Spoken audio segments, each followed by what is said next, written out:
We still have people gathering here, and we still have folks collecting online. I can see the participant numbers here climbing online as well. But I think we'll go ahead and get started to make sure we give time for our speakers as we get going. So welcome to the McDonald Genome Institute High-Throughput Proteomics Symposium. This is day one of, there's actually a second day tomorrow and I know a number of folks have registered for both days. Today, tomorrow will be a discussion by and is sponsored by MTAC, which is one of our sibling organizations in the MGI, the Mass Spec Technology Access Center. We are the Genome Technology Access Center. And so the two symposia sort of cover different aspects of, not just in MTAC's case, not just proteomics, but I think they'll be talking about small molecule mass spec and so forth as well. So this is sort of day one of 2 days that just by chance ended up coming together. Originally, we were going to be about a month apart, and it just so happened that we ended up having them back to back. So welcome. We have about 250 people registered for the day. This is a hybrid meeting. So the folks in the audience know when we have questions, we're going to bring a microphone out so that all the people online can hear them as well, because we have quite a few. About half of the attendees are virtual. About half of the attendees are registered to be in person. With this room, though, we should be able to spread out pretty well. I think we've got about 130 people that have registered to be in person. So as the morning goes along, I expect seats will continue to fill in. A couple of housekeeping items. So for the break and for the lunch, restrooms are just across the large hallway as you kind of came in here. If you go back out to the large hall, just across the hall, there are restrooms. And up on is it the third floor, Seth, where lunch will be outside initially, but there'll be gathering areas to eat lunch upstairs. And what was the room? 301 up on the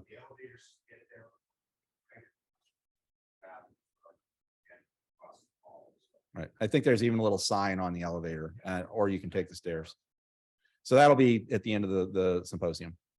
I also want to thank Somalogic, who has, we have invited speaker from Somalogic today, and they have also graciously provided the lunch that will be after the end of the symposium around noon. So I want to very much thank them. In fact, we have a pretty good sized contingent from Somalogic here today. So I want to recognize them and thank them for that. Seth will have a few other housekeeping items as we go through the day. So I'm going to start the day off just with a little bit of background about GTAC and and the agenda. So this is our agenda for the day, which we had sent out previously. So I think folks are fairly well aware of the fact that we have some very distinguished speakers. And these speakers are going to be talking. We've got a couple of speakers, myself and from Somalogic will be talking a little bit more about the technology platform. In our case, how we got into it and our use of it and the impact that it's had for us.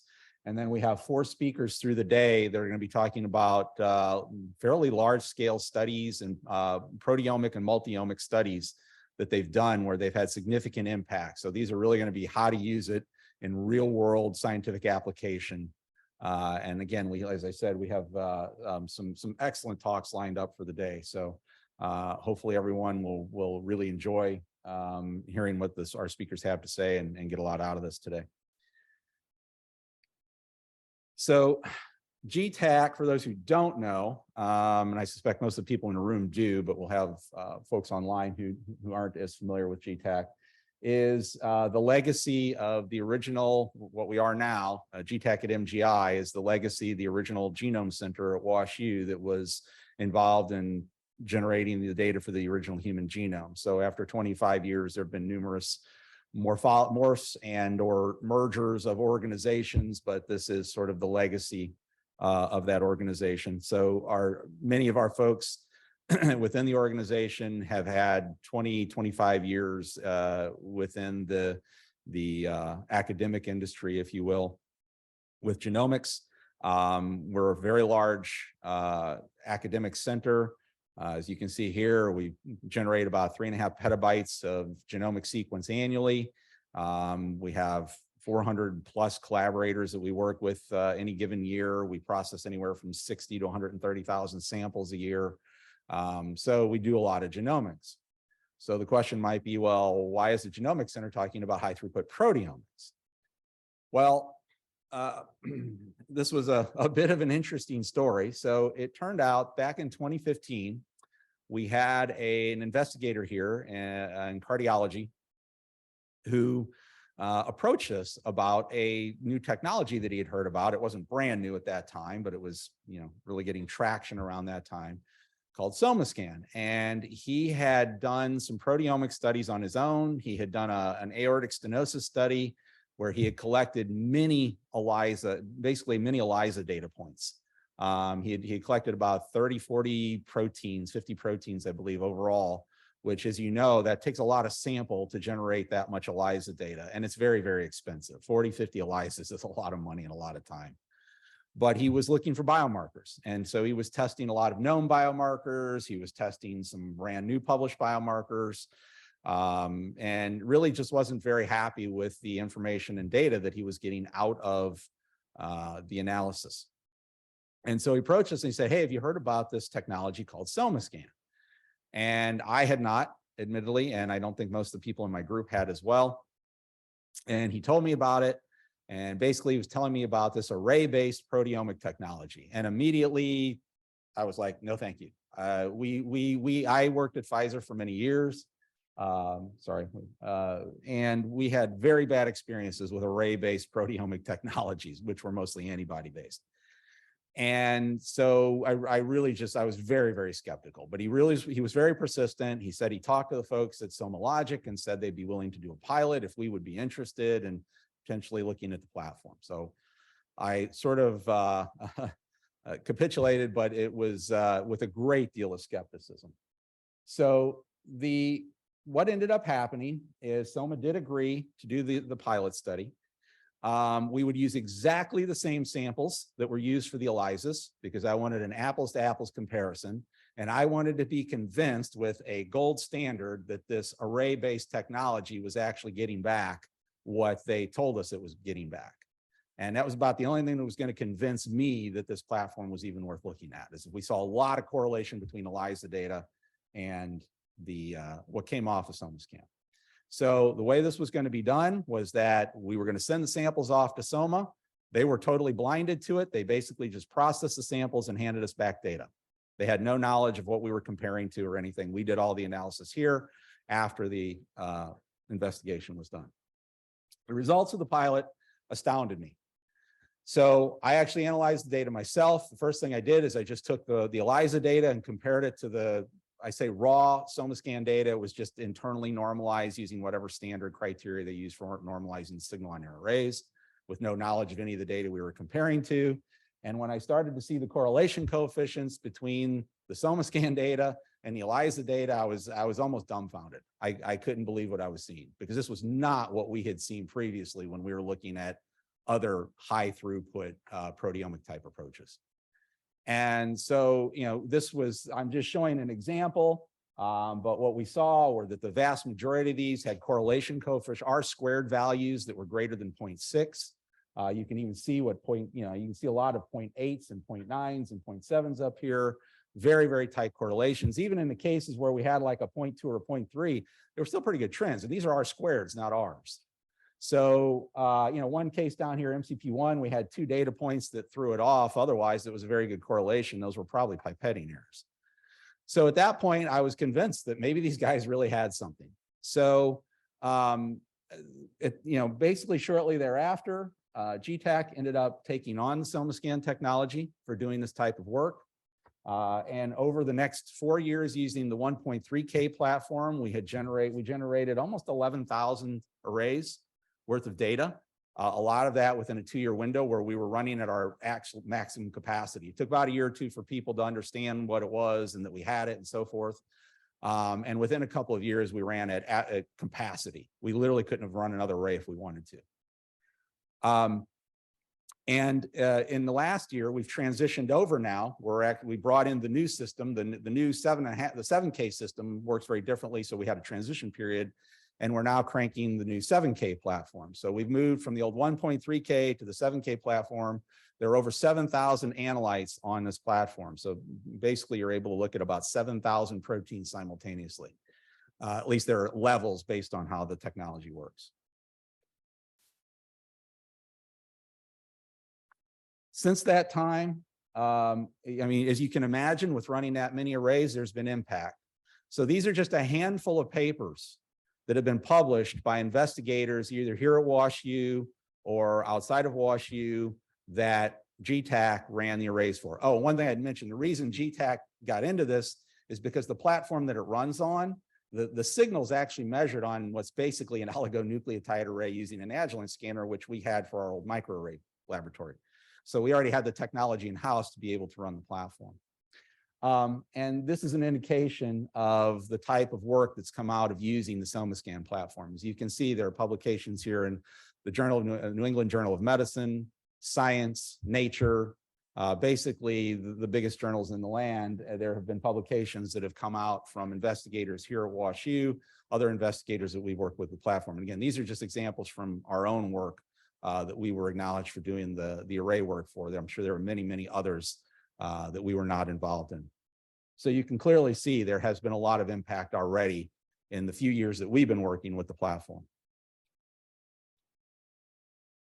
Moving forward, this is, as I mentioned, this is the new platform, or at least this is some of the hardware, I should say, for the new platform that allows us to do this in much higher throughput than we could with the old. So with the same personnel that we were running the old 1.3K platform where we could do about 24 arrays at a time, a couple times a week, we can now do many, many more in an automated fashion. And our capacity with the same people has tripled. So we've gone from being able to max out at about 5,000 arrays per year with the personnel we have supporting the platform to nearly 15,000 per year. So as you can imagine, we can do this in very high throughput mode. All right. So that's a little bit of background about how we got involved in this, why this has become such an important platform here, not just within our organization, but for a lot of researchers here. You know, those papers don't happen through us. We're basically the laboratory generating the data. We have bioinformaticists that sometimes support the analytics of those data, but there's many of the things that you came from out there are very large studies that have been done in human. And one other thing I was remiss on that is, we get to ask this question all the time, and I just thought I'd put it out there. We have been asked, because this is built for human, can you run other species on the platform? And I'm not sure what Soma's sort of official response to that is, but I can tell you we've done it. We've done it with multiple species. We've done it with mouse. We've done it with pig. I think we've done it with non-human primate. And what I can tell you is mouse, which is about the most distant, will light up about a third of the spots on the array pretty well. So, you know, out of 7,500, you'll get about 2,000-ish spots that'll light up pretty good just because of the homology. It's very conformation dependent. So you have to have a very similar protein because the aptamers bind, you know, the active conformation of the protein, not just bits and fragments and pieces. So, you know, it does have to have a high enough homology, but we have seen even as far down as mouse, we've gotten about 30% overlap. So that may not be an official thing from Soma, but that's what we've seen using generating some model organism data. Okay, so as I mentioned, we have a very nice group of speakers today. I'm already a couple minutes over, so I'm going to cut short here. But as you can see, I've thrown up the bios here for some of the individuals we've got talking today. This is a great group that have done some tremendous work on this platform in very high throughput mode, if you will, at least for proteomics as we know it. And I'm also hopeful maybe Soma might give us some hints and tidbits about enhancements to the technology that are coming out, maybe not too far down the road. One thing we do know is it will eventually have a sequencing-based readout. Last we heard, we don't know timing on anything like that yet, so I don't know if we'll hear about that from Soma today, but eventually we'll be able to switch over from microarray to sequencing, or so we've heard, as well as a few other technology updates. So we'll see if we hear any of that from the Soma speaker today. I'm going to end there because I want to make sure we've got time for all of our speakers. We still have folks gathering. We have quite a few people that have jumped in online. And the way this is going to work, I think we'll hold any questions from my talk. We'll really hold questions for the other speakers that are coming up. But our next speaker is from Somalogic. And then as I said, we'll go through our speakers who are going to talk about real world application of this in human studies. So thank you. and welcome. And hopefully you're going to get a lot out of the day. As I said, I think we've got some great talks you're really going to enjoy. Seth, I'm going to turn the day over now to Seth Crosby. Seth is our director of collaborations at the McDonald Genome Institute, and Seth is pretty much going to take over and kind of. These symposia are very difficult to put together, and I could not have done this without the help of MGI employees, Jennifer Maurer and Sarah DiCarlo. Thank you so much. And the Somalogic employees, Cynthia Morimoto and Scott Keegan. Thank you so very much. All right, our first speaker is actually coming from Somalogic. It's Joel Wommack. He's a senior scientist of clinical research and development at Somalogic.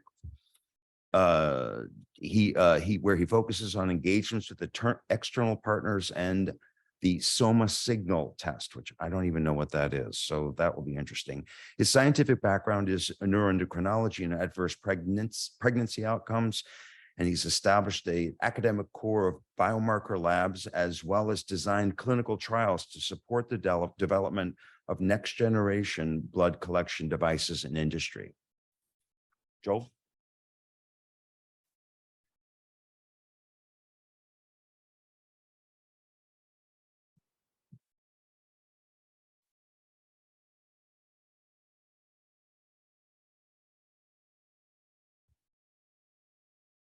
Good morning. Thank you for the introduction. Thanks to GTAC for having us. Somalogic is very excited to be here and very honored to be speaking amongst some extraordinarily talented scientists today. My name is Joel Wommack. I'm on the clinical R&D team. I'm going to talk today about how our platform can empower transformative research for healthcare and other types of researchers through the power of proteomics. Here's my disclaimer slide. Again, a basic agenda today of what we'll go through is we'll take a look at Somalogic's technology, what our assay is, what it measures, and how it works. We'll look at how our platform has expanded since its first versions early on into what it is now, and what that expansion, what the improvements can do for you. Unfortunately, I wish I had some more updates on sequencing, as you mentioned earlier, but I don't have a firm timeline on that now. Oh, no problem, but I would like to. And then also, I'll take a small look at some use cases and ways that you could potentially use our platform. But I think that you will have many wonderful, exquisite examples that are presented later on today by the researchers also at this symposium.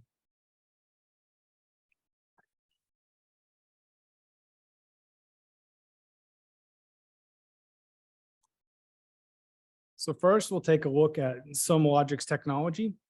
We measure proteins. In samples, we do proteomics. What we do is we use aptamers. So this is an antibody-based assay. And specifically, we use SOMAmers. SOMAmers stands for a slow off-rate modified aptamers. They are made with non-natural DNA to bind proteins better. And what they do is they they find the 3D shaped charge epitope, and what you get is a measure of that epitope's availability. So the backbones of the SOMAmers are made from chemically synthesized single-strand DNA, which is in green. And if you look, is my mouse working? Over here on the right, you can see some crystallography that we've solved that shows the protein in gray. Up here at the top is platelet-derived growth factor and the SOMAmer. So the single-stranded oligonucleotide is in green. But for that, to improve performance of the SOMAmer, we have some DNA modifications, and they're in purple. And so what these DNA modifications have done is allow us to increase the biochemical diversity of the targets that we measure with our platform, and have given us a very high affinity for binding. So we have a very large library of potential SOMAmers that we can use to measure epitopes on proteins. And we go through a process called select, where we narrow down the list of candidates into the one that has the best. And what we end up with is a somer that has an exquisite shape complementarity to its target protein. It binds it very, very tightly. And much of these interactions are facilitated by the DNA modifications. And they have unique binding profiles that are enabled by hydrophobic interactions with their target protein. Currently, SomaScan assay has 7,000 SOMA reagents in it, measuring around 7,000 proteins. We're always making new ones, always pushing to offer more to our customers, making around 2,000 new reagents a year. And they are very versatile. As I mentioned, the DNA modifications allowed us to increase the chemical diversity of our targets. They can be made to bind very specifically to most any type of protein. And so we have 7,000 available on our platform currently.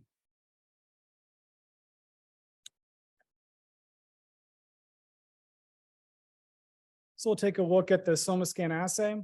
As I mentioned previously, the SOMAs that we've selected for our assay have excellent complementarity to the shape of their target proteins, but we also have another element that's in the name of the SOMA itself that allows for specificity, and that is the slow dissociation rate. So when a SOMA binds to its target, the binding lasts for a very long time, and any non-specific binding is more short-lived and happens on a shorter time scale. And so we can walk through some of the steps of the assay itself to show how we utilize both elements of specificity in the SomaScan assay.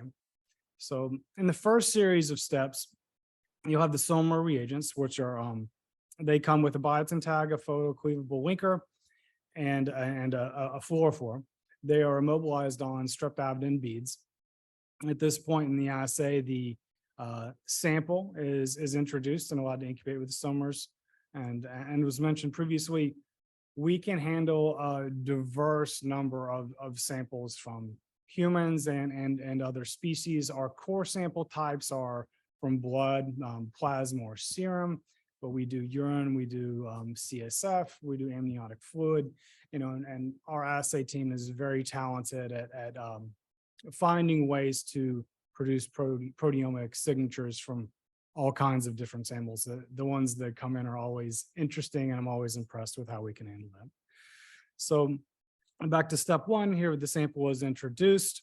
It's allowed to bind to the SOMA that's immobilized on the bead. Unbound proteins are washed away, and the proteins that are bound to are bioattenuated themselves.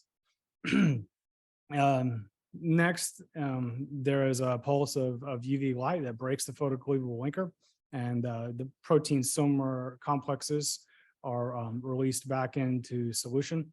And at this time is when we take advantage of the slow off rate of the SOMAs for their target proteins.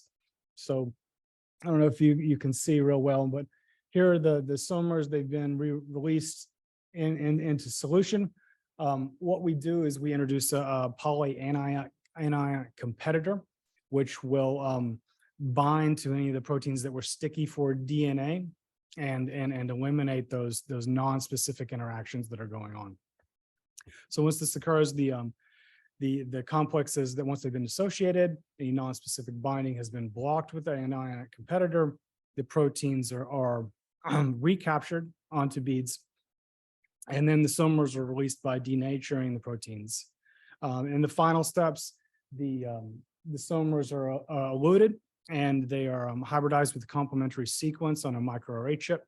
And at this point, the fluorophore is used to quantify how much SOMA is there. So but the end product is you get a readout of how much of a specifically bound SOMA was present in your current sample, and this is proportional to the amount of protein in that sample.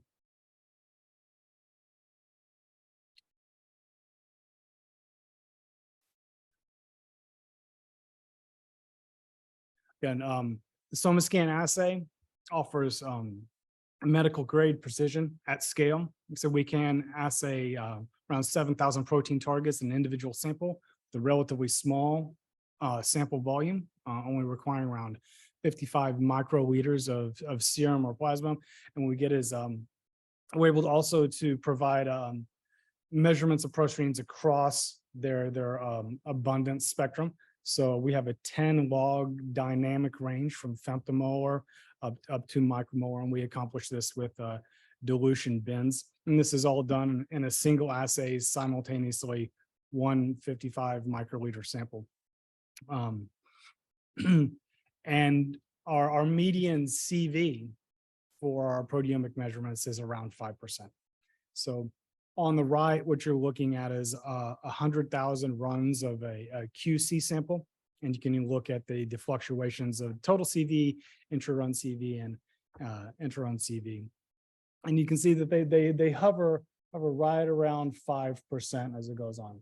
So this is a very, very precise assay, which makes it really ideal for detecting subtle changes even in proteins. So when you're looking at 7,000, some of them may have a very, very large effect, but others, the effect may be more subtle. And this precision that we offer through the SomaScan assay allows you to detect that. At the bottom is just some power analysis calculations to give an idea of what this looks like in practice. So to detect a 10% change with protein with a power of 80 and a p-value of 0.05, you would need around 159 samples with a platform that had a 5% CV. You can see as that percent CV increases up to 10 and then up to 20, you're needing considerably more samples. So in essence, the SomaScan platform gives you an enormous breadth of coverage, but it also saves you valuable resources such as your samples, which are also often difficult to collect and very carefully stored. Saves you time measuring 7,000 proteins in a single assay, and it can save you money along the way too.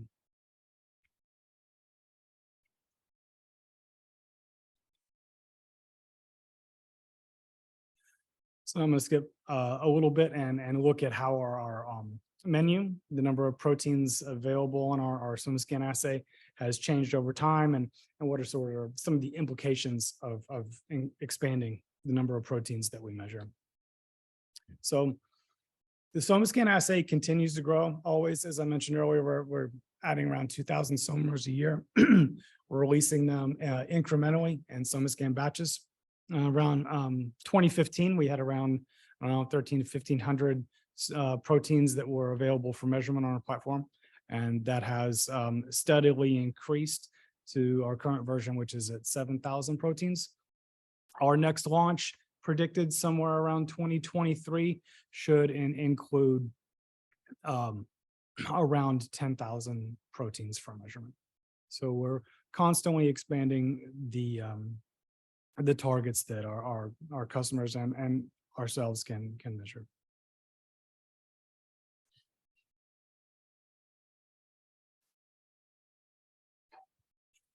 So we've increased the breadth of it, but we've also increased the depth of it.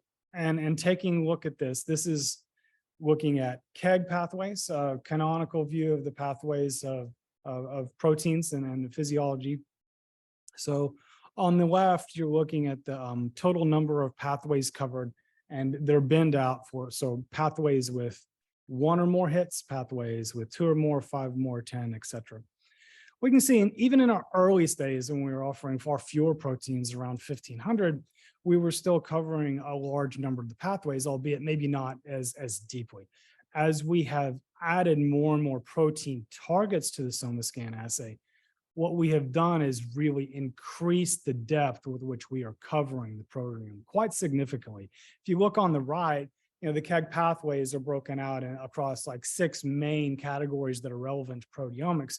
We've shown incremental increases in the number of pathway hits across all of those main categories as we've added. So each version is broad and it's covering that kind of equally. We're not focusing on necessarily one specific portion of the proteome, but we're at it evenly. And this can suit the research interests of wide variety of users. Just to zoom in a little bit more on that, you have the KEGG pathways of the subcategory 6, which is human diseases. Again, at the bottom, you can see the graphs correspond to the 1.3 version of assay, the menu of our closest competitor, and then the 4K, 5K, and 7K. You can see again that from cancer all the way to neurodegenerative disease, cardiovascular disease, endocrine metabolic diseases, we've shown consistent iterative increase in depth along those pathways. And again, these are the number of pathway hits. So just keep in mind that a protein, individual protein may target more than one pathway. So that in certain cases that may make the numbers maybe look larger than you would think the platform is. But nonetheless, we're providing enormous depth for our researchers and constantly adding to that.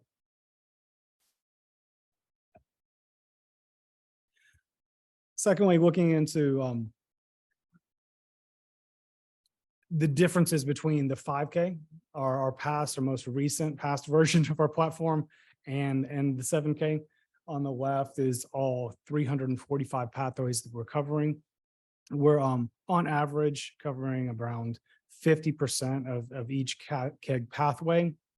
And in the addition from 5,000 protein targets to 7,000, which we now offer, we've added on average around 10% more coverage of those pathways, which equals out to around 9 more pathway hits per pathway. So you're considerably able to get a more detailed view of the system that you're examining. On the right, I've called out a couple of specific pathways looking at cardiovascular disease, where we're seeing consistent increases in coverage across the categories of pathways there, and in neurodegenerative disease as well. So we've added to virtually all of the pathways each time we release a new version of our assay.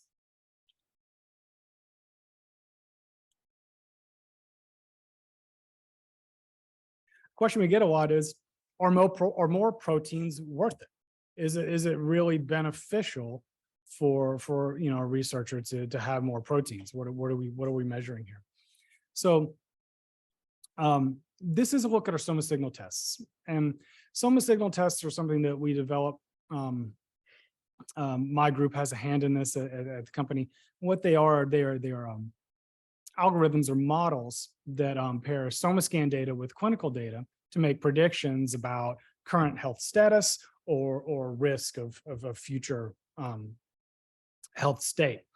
And so we developed a number of these tests. You can see on the axis down here for liver fat, impaired glucose tolerance, lean body mass, all the way down to VO2 max, HFrEF, HFpEF, CVD primary, which is a risk of a cardiovascular event within a 4-year time frame. We have a number of these tests that we've offered, and they were all developed on the 5K assay. So the question is, we train these models using AI ML, and they're rather agnostic in the proteins that are selected to become features in the model. Trained on the 5K, of course, 100% of the proteins were available there. If there had been no increased value from the previous versions of our assay, where there were only 1,300 proteins or 4,000 proteins, then you would see also 100% of those proteins would have been part of the models themselves. What we're finding here through an unbiased AI ML approach is that adding more proteins does give you more information that allows you to have better insights, make better predictions about your populations or your patients. And I'm not going to go into our SomaSignal tests and extensiveness today, but they are available in a research use format, but they're also available, a handful of them, and a LDT in it for use in a clinical setting for monitoring and predicting patients' health.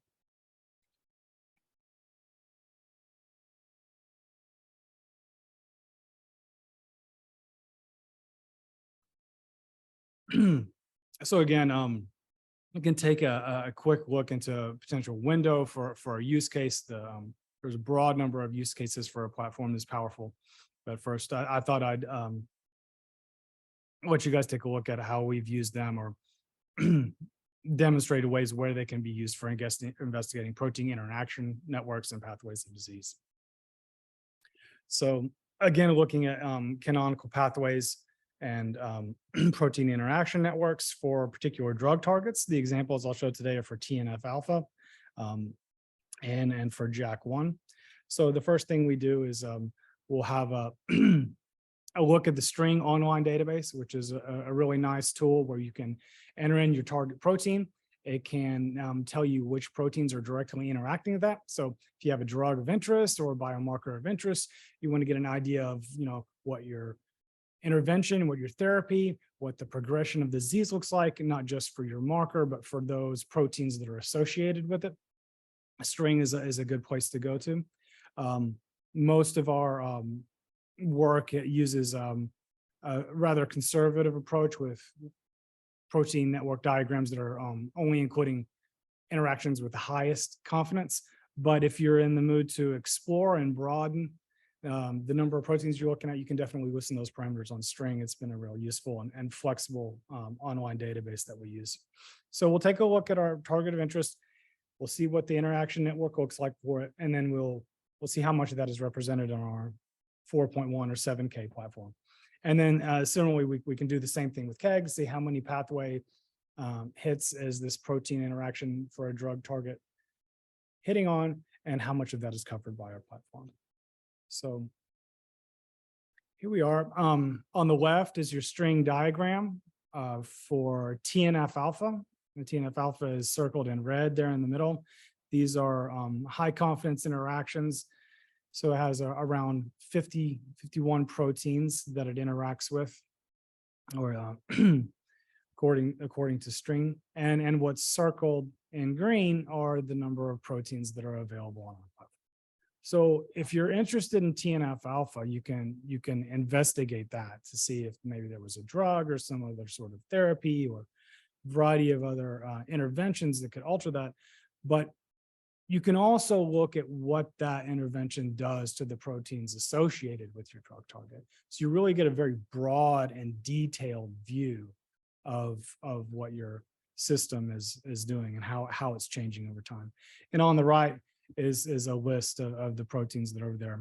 Some folks like the picture, some people like the list, so we like to include both of them on there. But in the end, we're giving you around 78% coverage of TNF alpha, and that's on par. We're seeing that quite often as far as that level of coverage for drug targets and others. So here's another one looking at JAK1. Again, JAK1 over here is circled in red. The proteins from its interaction network that are available on our platform are circled in green. This is also a rather large network of around 51 proteins, and we are able to measure 37 of those. So again, if you're interested in a JAK1 related disease or drug intervention, then you can measure your target and a number of the other associated proteins with it. Moving over to the KEGG pathways. So these are taking a look at the protein interaction network that I showed you on the previous slide, and how many KEGG pathways that touches on, essentially, and how much of our platform can give you an idea of what's going on with the KEGG pathways. We cover around 99% of the pathways from these drug interaction networks, and we're giving you around at least 62% coverage of the top 100 pathways that are included. So you get a really strong, comprehensive view of what's going on in your system, not just an individual analyte, but a much broader and deeper look at what's going on in your system. I think I'm running close to time, so I'll summarize here. Again, we have the SomaScan assay, which measures 7,000 proteins. It's consistent. Again, these are synthesized aptamers. They won't drift over time as perhaps another technique like an antibody could. They will be the same. They are very sensitive, and their detection of antibodies, there was a recent paper that came out from the NIH that indicated that all but maybe a handful of our SOMAs were delivering signal well above background. And they are very specific through their shape complementarity. As we develop our platform, we have more and more content that leads to more and more discoveries that demonstrated through a few of those pathway diagrams. And this can really empower drug discovery, but research across a large number of topics, disease areas, and points of interest, whether it's mechanism of action or risk for other diseases. So again, thank you for your time. I appreciate speaking with you today, and enjoy the rest of the speakers. Thank you.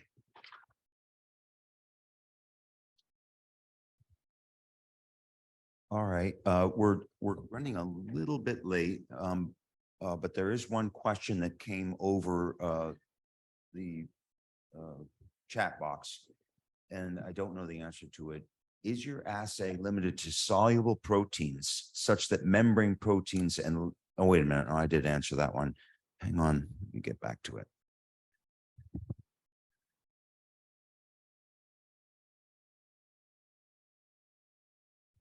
How many complementary copies of each aptamer are on the microarray?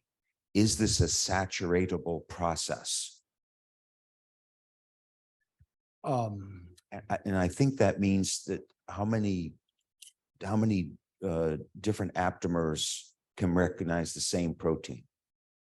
That's a good question. And I don't know like the specific number of aptamers that are attached to a bead on a specific number, but what I can say is as proteins in their natural state, they have a wide range of abundances.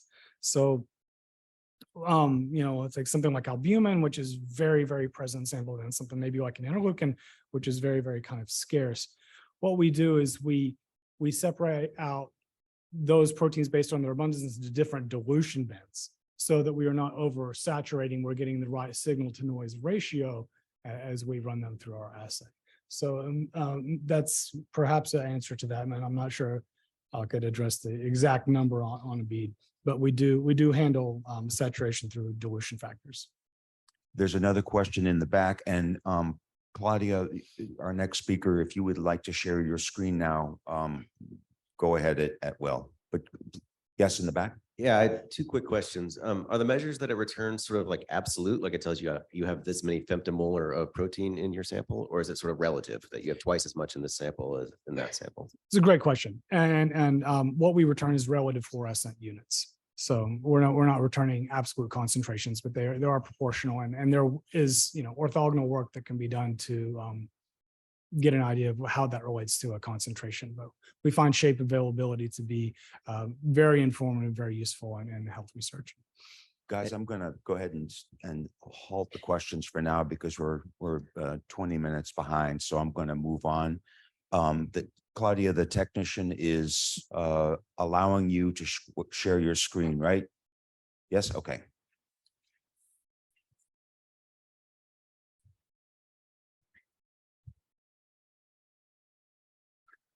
Our next speaker is Claudia Landenberg. She is the director of Precision Healthway University Research Institute, and as well as a professor of medicine and population health at Queen Mary University in London, where she is speaking from. Dr. Landenberg is the director, as I said. She's also professor of computational medicine at the Berlin Institute of Health in Charité, Germany, and the honorary senior fellow at the University of Cambridge, UK. A public health physician by training, her research is focused on the genetic basis of metabolic control, and her team studies its effects on health through integration of molecular with clinical data in large-scale patient and population-based studies. Dr. Landenberg's title is Insights from Large-Scale Multi-omic Cohorts. Go ahead, Claudia. Thank you so much. Can you just, sorry, I've now can't see you. Just want to make sure that you can see the slides all right and can hear me. Okay. Could you just respond verbally because I can't see you nodding? We can see your slides and we can see your cursor. Oh, excellent. So thank you so much for the kind invitation to speak. It's a pleasure to be here. I've just come back from the US, so I'm really, it wasn't possible to just make my way back. So I'm saddened that I can't be in the room, but it's great to be here virtually. So let me just, sorry, I have to flip on. Yeah. So I generally quite like to start by just considering kind of this basic or schematic flow of biological information, really only to remind ourselves that each of these components, you know, from the genome to the phenome has been measured and studied for decades, really. But what is different now is that technological advances enable our ambition to simultaneously assess the near totality of each of these. And that's what I refer, or generally we refer to as the omics.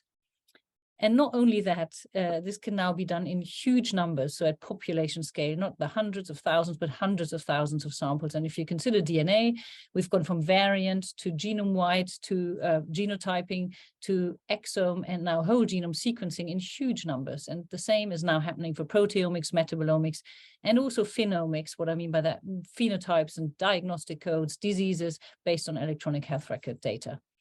Now, I'm an epidemiologist by training, a clinical epidemiologist, and we study and like large populations. And it's also very important, or has been shown to be super important, to study large populations or patient data sets to provide sufficient power for reliable genetic discovery. So this, of course, influences our choice of matrix. And so blood is a convenient matrix because it's easily accessible, and also technology because it needs to be fast and scalable. And of course, this has an impact on the content and specificity of what we measure. And just referring to some of the points that were made earlier. So when we did our first study with Somalogic, and at the time was the largest of its kind, you know, the data on over 10,000 people was returned to us within 2 months. And that's now, at the time, was almost unthinkable. And now something like this is happening around the world and creating huge data sets with real value and benefit for, you know, patient-centered research. And so it's absolutely an absolute game changer. And in addition to that, as an epidemiologist, we have you know, historical cohorts, so samples stored in liquid nitrogen, people followed up for over decades. So of course, these samples are extremely valuable, and we do want to use them to generate the most information we can. And hence technologies that have such broad coverage are extremely useful, particularly if they use very low volume, which is a consideration. So use the same volume to measure 3 proteins or a broad assessment of thousands of proteins. So it's been really a game changer for, you know, proteomic epidemiology. So we're focused on translation, and we do want to maximize our potential for discovery and clinical utility. And that means that we like to be, or I like to be, as broad as possible in terms of the coverage and scale on the molecular side, so whether that's the genome or the proteome, but also as systematically as possible in the integration of this with the phenome or clinical information, so that we can cover the largest possible spectrum of diseases, basically across all clinical specialties. So this talk, we work on all of these layers, and this talk takes a proteocentric view, really to try to take us from the genome to the phenome. I'm not going to talk about the metabolome. So I hope that I will show you how proteogenomics can be used to infer causal genes and mechanisms and share disease causes. Not going to really dwell on platform synergy that we've worked on, to leave a little bit of space to talk about what I'm really excited about, which is kind of disease prediction. And in that, I mean, we've worked on prediction of onset of diseases, so kind of to enable targeted preventative measures, but also in future hope to do this for prognosis. So I think the people in the room, I don't have to convince you why proteins.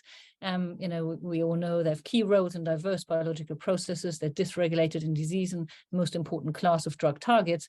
But because if you consider the plasma proteome, because of this huge dynamic range, which concentrations span almost 10 orders of magnitude, if you consider from the most abundant functional plasma proteins, such as albumin, down to signaling proteins, no single technique is currently available to provide reliable measurements for all of these. Although we're getting there, I think the ambition is there. So this has come up, I think, in the questions also, kind of to consider, if we look at the plasma proteome, and I said as a convenient matrix to be done in thousands of individuals, what do we actually measure? And of the actively secreted proteins, such as coagulation factors or cytokines, represent only really the minority of what we can see if we capture the plasma proteome. And the rest represents products of cell leakage and turnover and soluble fragments of membrane proteins. And I'm going to return to this a bit later in my talk. So as we've heard, and I don't want to dwell on this too much, there've been, how do we get from proteins or, a small number of proteins to capture the whole proteome? And this really is where things have changed. This is a nice review by one of our extremely talented students, Julia, really to look at what have been the advances and what's available for scalable technologies. And as I've said, this comes back to, so his mass spectrometry is now higher throughput, has high specificity, and there's what was referred to as the competitor Ohling's proximity extension assay down to the aptamer microarray or the aptamers or SomaMers.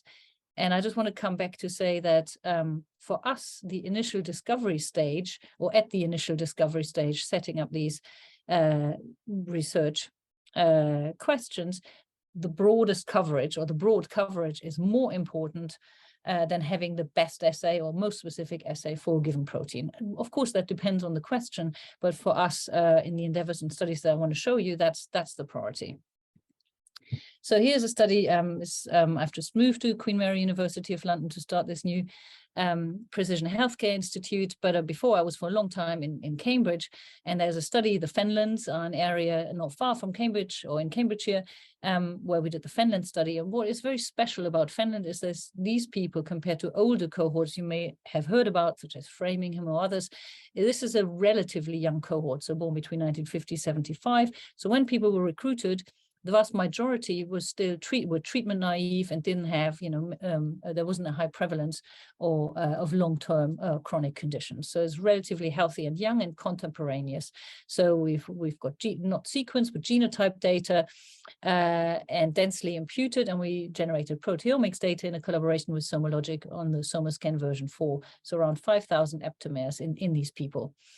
As you can see on the right, just to show you, there's also there's overlap with what we've done in collaboration with Markus Reiser on mass spectrometry, high throughput, just a small pilot here of 500 people that we're now expanding to all of Finland participants. And then we've also used 12 of the then existing Ohling panels that capture just over 1,000 proteins. But what we see here is that really even the previous version here, the version 4, captures the vast majority of those that are seen with other technologies, and hence this gives us this ability to also look at the overlap and the consistency of these proteins. But that work is published. I'm not going to dwell on that too much. So this is why we kind of set out to do this study, and why we knew we required sufficient power. This is kind of the proteome genome wide association study. So a huge number of statistical tests, and of course we have to account for this by using an extremely rigorous testing threshold or p-value that we accept. And here you see all the dots on the slide are only those that meet that extremely rigorous testing threshold, accounting for variation across the whole of the genome, and 5,000 or up to 5,000 aptamers that we tested. So this is Mike Pietzner and Eleanor Wheeler from our team. And what you can see here, just in a nutshell, is kind of the summary of at least 2 years of work of the team. And it's really this beautiful illustration of how you can get to robust discovery of the genetic variation that leads to differences in these target proteins across the genome. So just to walk you through this in case you're not familiar. So here on the x-axis is the position of the genetic variant that we test, and here's the position of the protein encoding gene. And what that means is that here on the pink are those that are all genetic variants that are significantly associated with, here, as you see, differences in the intensity of the protein target that lies within or very near proximity of the protein encoding gene, and that's what we refer to as cis variation. So it's kind of the gene encoding the protein and variants identified within that gene that affect the protein abundance. So the pink is the cis variation, and in blue you see the opposite. This is trans variation. So these are genetic signals further away from the protein encoding gene, outside or even totally distant, that still are robustly associated with differences in that protein target. And so just a few observations. The first one is, of course, here you see the specific variations, some of these are extremely strong in terms of their effect. So yes, we were very fortunate to identify so much of such a large study, but if you endeavor to just measure 500 or 1,000 people, you will see many of those signals. And some of the cis-related variation is extremely strong. On top of that, you see some of these, so some specific trans associations associated with a specific protein, but you see some of these here, lines going up.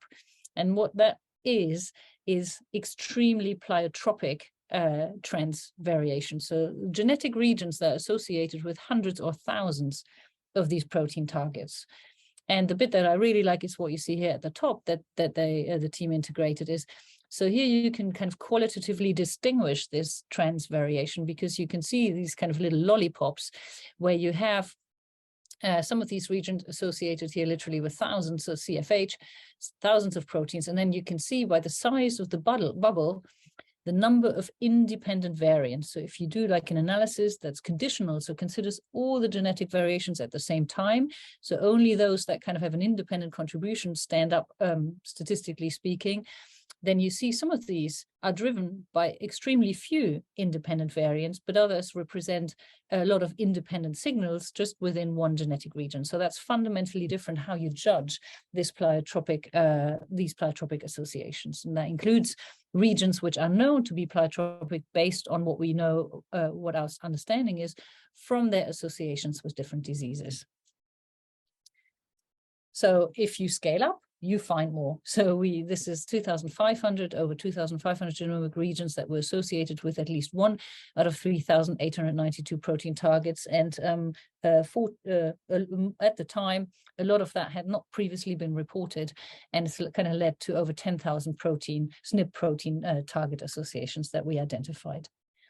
So I just want to take one quick step back to say, well, so why? Of course, the discovery is hugely exciting, and this can be taken forward in various ways. But one of the motivations for this is kind of shown on this slide. So just let me walk you through this. So on the left, you see the evolution of genome-wide association studies that came out in this kind of review. And what you basically see is the extremely strong positive correlation between the number of associations that are found in these genome-wide association studies and the number of participants that are studied or included over time. So this is kind of increasing on both axes. And thanks to large-scale biobanks, such as the one in the UK, but also in the US, there's no sign of slowing down. So people gather the genetic data, they internationally collaborate, we find more all the time. So despite over 120,000 entries at the beginning of last year in the GWAS catalog, where these kind of significant variants are reported, the mechanisms underlying almost all of these are still unknown. So while we've made huge progress with our discovery, actually understanding the mechanisms behind these is very difficult, and that's a huge obstacle, of course, to clinical translation. Or understanding the biological function. So for common variants, it's just this little cartoon here. So if you find a single nucleotide variant in an intergenic region, we have no clue, basically, what is the causal gene, what's the causal variant. So there are ways of assessing this, integrating other types of data. Often what is done is assuming the nearest gene. But now, actually having this cis-related variation identified in our GWAS, we know if the variant is in the protein encoding gene associated with the target differences in the target protein, that gives us a pretty good indicator of what the causal gene and potentially the causal variant actually is. So we've done this exercise for cis regions that we had identified. We overlap them with what has been reported for different diseases and phenotypes in the GWAS catalog. And what we found, if we compare this to what has been identified as the nearest or potentially causal gene, for 25% of cis-pQTLs, we prioritized a different gene through this cis-anchored approach. And in an additional 14%, we refined a candidate gene list. So if you think all this discovery, all these publications over a decade now, using just an in silico approach, using data from this one single study of just over 10,000 people, we're able to much better map or identify what are the causal genes related to this kind of variant to disease link. And it's hugely important because if you work experimentally and want to follow up or potential functional relevance of these genetic regions, it's very important to know what the target gene is. And this is, I should say, this was over and above integrating expression QTL data from publicly available data, which is standard, which people do, as I said, one of the mechanisms to do this. So this is kind of quite crude by just taking, by looking at the overlap of variants associated with proteins or the variants, individual variants reported in the GWAS catalog. And there's a statistical technique called co-localization that can look at this in a lot more detail. This is kind of what people now do as standard. So you can imagine you have this is the statistical signal, so just a p-value, you see two curves here. So you have two different genetic signals in this region. So one is associated, let's say, with a protein, the other one with a disease of interest. So you do this statistical test of get a probability for that these two represent a shared underlying signal or driven by the same genetic signal. And if you look here, this is kind of representing that these are distinct. So this is kind of coincidental overlap. Whereas here you see that these two traits are driven by the same genetic signal. So it's strong evidence or probability of this being driven by a shared causal variant from this technique. And of course, this could be because, so if we consider again our cis-related variation, we know the variation is associated with the protein encoded by that gene, and hence we may infer that the association with a disease, let's say diabetes, is through this protein because it's linking from gene to the corresponding protein to the disease. However, if you look at complex traits, so you see the same genetic signal, let's say for insulin resistance and adiposity or fat distribution, the direction of travel is not always so clear. So that's the beauty of the proteogenomic approach.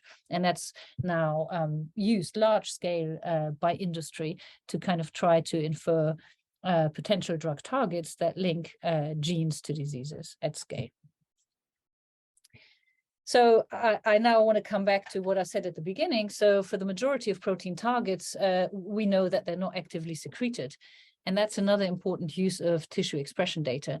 So if we want to infer the potential tissue of origin for the we call them pQTLs, so the protein quantitative trait loci, i.e. the variants that we associate with proteins from these plasma measures, we can integrate the expression and splice QTLs using the technique that I've just told you. So basically we look for the genetic region associated with a protein target. Does it co-localize with expression of that protein using publicly available data from in this case, a lot of it comes from the GTAC consortium that looked at 49 different tissues, and there's also an eQTL-Gen consortium that's larger but only includes whole blood. So that's what we've done systematically. And here you see the kind of split, what is exactly what I said earlier, that the vast majority of what we capture with this SomaScan version 4 is not actively secreted. So this is only this 11.9% here. And this, as I've said, this can then allow us to infer back to the tissue of origin, because if we see co-localization or strong evidence for this being a shared genetic signal underlying not only the protein levels in plasma, but the expression from a specific tissue, then we may infer that this is where the signal arises from. So I don't want to dwell on this in too much detail, but just suffice to say, if you do this systematically, we found that around 50% of the cis-pQTLs showed strong evidence of co-localization with cis-eQTL and/or cis-splice QTL. And for 145 proteins, we found evidence for tissue-specific effects. So it's not a multitude of tissues, but just one where you can then actually directly infer the potential tissue of origin. Now, this is a very neat statistical technique, and you can actually use the same technique to now investigate the local architecture around the protein encoding gene to identify links between the gene, the protein, and diseases or phenotypes, actually across the whole of the diseasome, and identify signals that are very likely to be the drivers for the association with the disease. I'm just going to give you one example to make this a bit more kind of tangible. So we've all been through this together. And so this example is from COVID-19.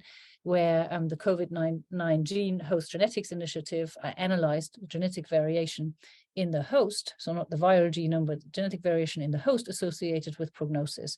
So they've used different definitions of what constitutes prognosis, from like severity, different severity, hospitalization, down to kind of infection. So not really as oriented for severity, but all the data were generated and made available to the scientific community. So really a lot of the approaches that we used and have enabled us to do so much with these proteogenomic approaches depend on people sharing their data. So we're totally committed to that.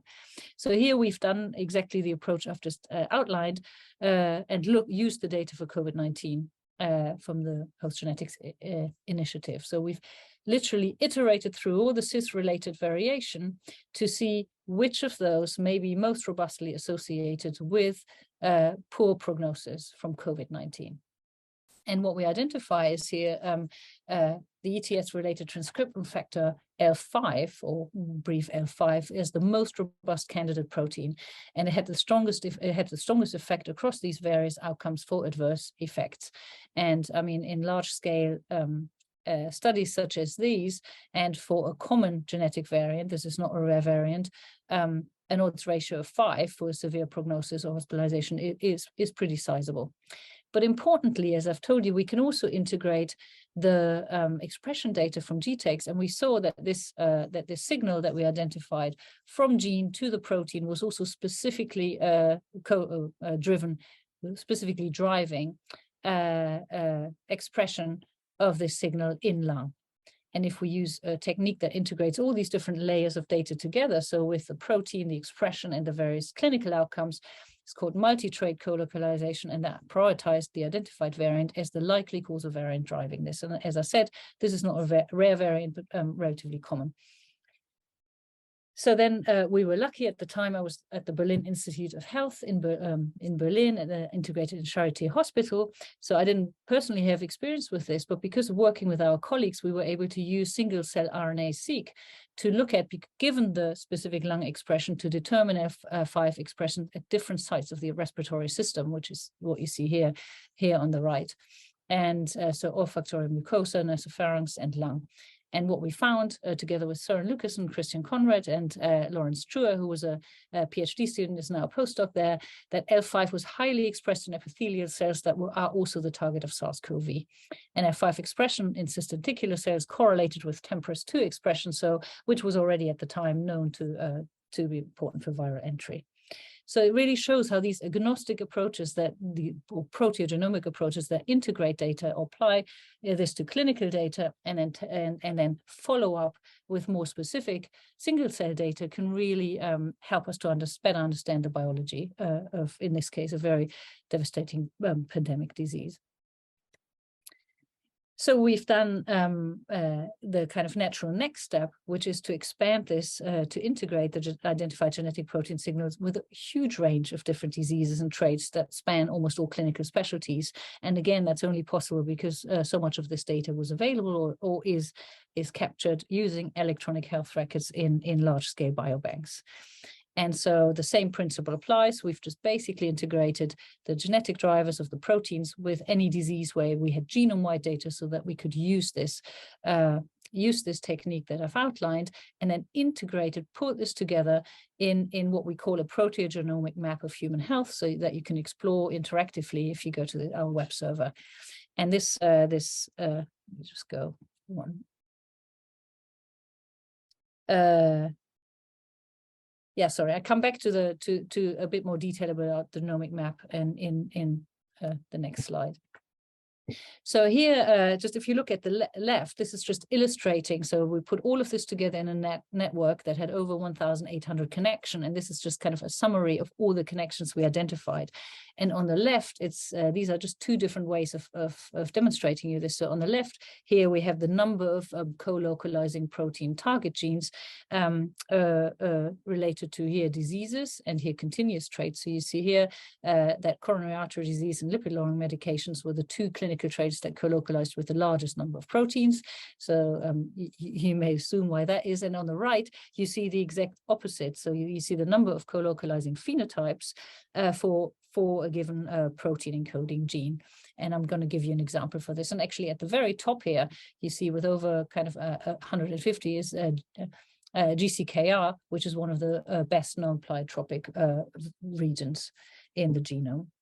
So it's in line with that. And now I'm just going to give you a flavor of one of these examples that ranks pretty high. And so here, as I said, this is the network. This here where you have all of these connections that link gene to protein to disease, and then link them together through the high probability of this being driven by a shared signal. And here I've pulled out one network for this example that I've told you about, and this is fibrillin 3, so fibrillin 3 centered subnetwork. If you look at this, you see here convergence of this is overall 37 diverse, what I would loosely describe as soft tissue disorders, and as well as anthropometric traits such as fat mass and height and so on through fibrillin 3. It's an extracellular matrix glycoprotein, which is encoded by FMP1. And if I show you this in just a little bit more detail here, this convergence, here you see the regional plot of this co-localizing signal, where you see here's the gene, you see the protein association, you see expression in adipose subcutaneous tissue. And here we've just pulled out 2 of these 33 diseases. So for example, the risk of an increased risk of hernias, and the opposite is the case for carpal tunnel syndrome. So kind of, in other words, increased mobility, so abnormal elastic fiber morphology. And the diseases we saw an increased risk are those related to kind of, in a sense, hypermobility, hernia, prolapse, increased lung function, and so on, greater height, varicose veins, and for carpal tunnel syndrome, which of course represents the opposite, the risk was decreased. So in my view, a beautiful example of how through a totally agnostic approach, integrating the proteins, you can create connections of a potentially similar underlying mechanism connecting a very diverse set of diseases that may share an etiology. And of course, through this, you can identify examples where through this mechanism, you can identify ways of where seemingly different diseases could be potentially targeted through the same similar therapeutic interventions that target that identified mechanism. So as I said, I want to end with the last part. I'm not going to go into the comparability, but if you're interested in looking at this, how we've kind of looked at the comparison between platforms and what that means for synergy that we can see inferring across the phenome, I refer you to this paper. And I want to end with what I really am excited about, and change tack to talk about just in 3 slides for talk about prediction. So, of course, this is one of the users, and this is a beautiful study driven by Somalogic that we did in collaboration when we finished the Finland study. So this was kind of the first proof of a principle study at that scale, which focused on kind of broad indicators of health or cardiometabolic outcomes, and led to insights that were then commercialized, using Finland data, and many more products have been added since using other data sets. It was kind of an academic industry collaboration that's been really fruitful. And we've now taken this forward because for clinical prediction, what is most relevant is, of course, that we better identify people with diseases that are otherwise hard to detect or completely overlooked.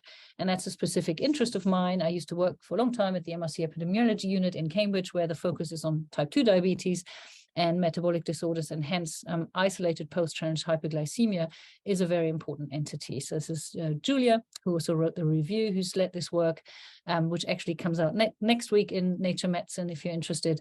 So isolated post-transit hyperglycemia refers to glucose levels. So higher glucose is the diagnostic test for type 2 and actually type 1 diabetes, focus on type 2. So elevated glucose levels not fasting, but only 2 hours after a challenge test or standard challenge test that used to be used as first line of diagnosis of diabetes, certainly when I trained, it has broadly been abandoned in the diagnosis. But it is strongly, actually more strongly predictive of cardiometabolic diseases than fasting glucose is.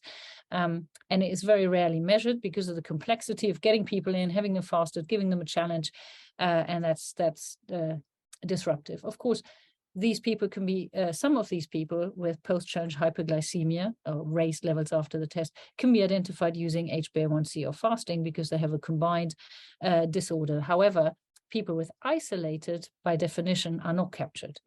So it's extremely common. So this is post-challenge hyperglycemia, extremely common. If you think globally, 7.5% of people running around without a diagnosis, for the majority, being at risk for the complications of diabetes, high risk of developing diabetes, as well as retinopathy, nephropathy, and all the other complications, often only diagnosed when they're first presented. So it's very important.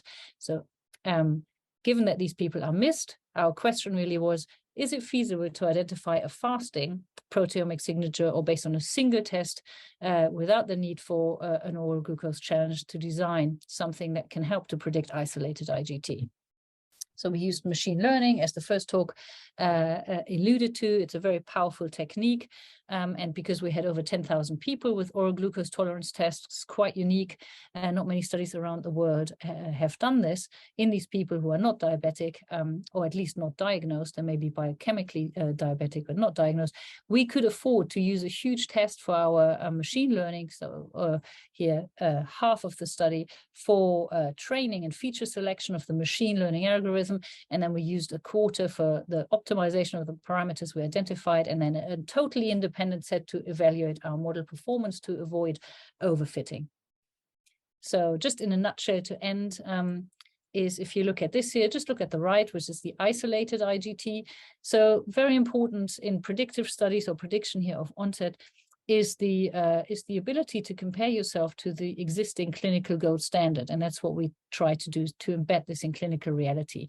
So here you have the AUC of 0.75 if you use what is currently the gold standard. So there's a Cambridge type 2 diabetes score. This is kind of patient-related information. There are many different of these predictive scores. I call them non-invasive, so they don't include blood, but it's like age, sex, obesity, a range of other risk factors together can predict pretty well who is at risk of diabetes. And then you add the fasting plasma glucose as well as HbA1c to this, and you come to this. Now, if you take off the 5,000 protein targets, if you identify the 73 most informative proteins, you come to an AUC of 0.85. So this is the green line. You know, that's absolutely mind-blowing. I mean, I have in my experience not seen an example where you can improve the AUC to that degree, or, you know, this where an AUC is that much higher. And this is not including anything else. So that's a massive improvement.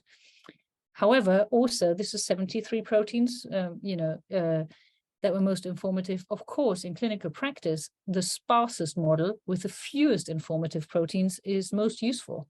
So the fewer proteins and the more easier they're measurable in clinical practice, the better. So, I mean, of course, and so we tested this too. So we chose just the 3 most informative proteins and to see what can we achieve if we only add these to this gold standard model, and that's the blue line. And you can see that you still improve the AUC from 0.75 to 0.82.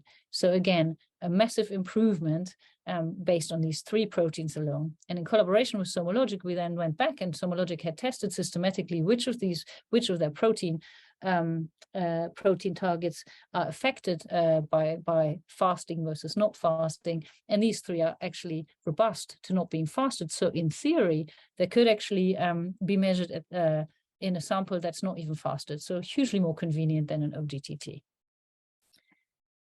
So this actually translates into a net reclassification index of 16.5%. So that's a very large proportion.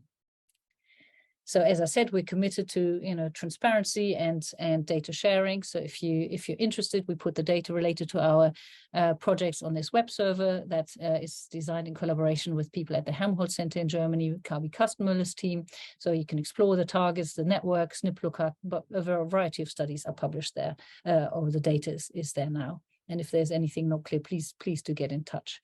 So I just want to summarize. I hope I've shown you the potential of proteomic technologies for translation and how it can contribute to disease, understanding disease mechanisms and identifying shared disease causes or disease-specific causes, and also help with disease prediction of otherwise overlooked entities.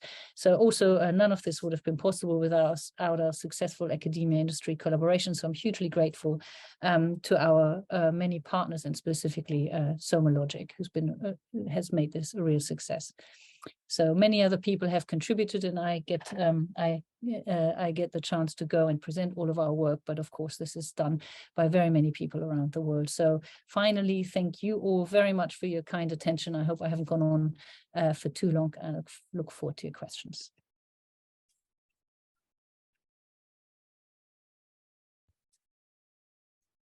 Thank you very much. We'll start with the auditorium and then maybe open up the mic. We don't have any text questions. Are there any questions in the auditorium?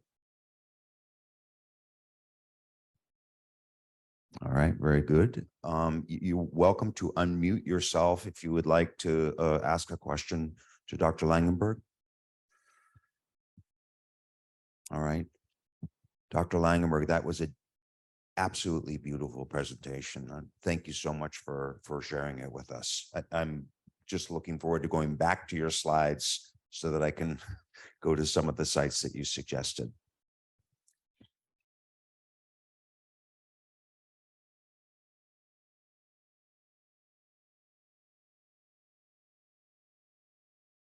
So I'll be sharing my talk.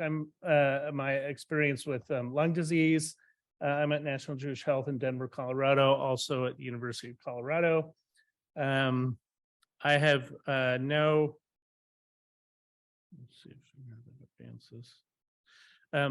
I have no conflicts of interest. I'm not paid for this by Somalogic, but I do have a lot of experience working with them. They're also based in Colorado. And they have hired actually 3 of my employees, 2 of my technicians, and 1 of my analysts were hired without me knowing out of my lab, and currently have worked with them up in Boulder. I also, as you guys were here, I was one of, I think, 7 worldwide sites that ran a high throughput center. So I have personal experience running tens of thousands of SomaScan samples. I was actually a trained technician for them, so I know intimately how the assay is done. I knew Claudia would present her work on pQTLs and her databases, so we also do that type of work. I'm not going to present that today. And then we also, as Claudia has done, we do protein network work, and also metabolomics network research. I will not present that today, but I will point out there at ASHG last week, there was a resurgence of interest in mediation analysis and Mendelian randomization. There were some very neat advances, new packages that were presented that I'm very excited about on how to incorporate proteins and genomes into mediation analysis. And I think you should pay attention to those because they can, as Claudia pointed out, really enhance your research on understanding complex diseases.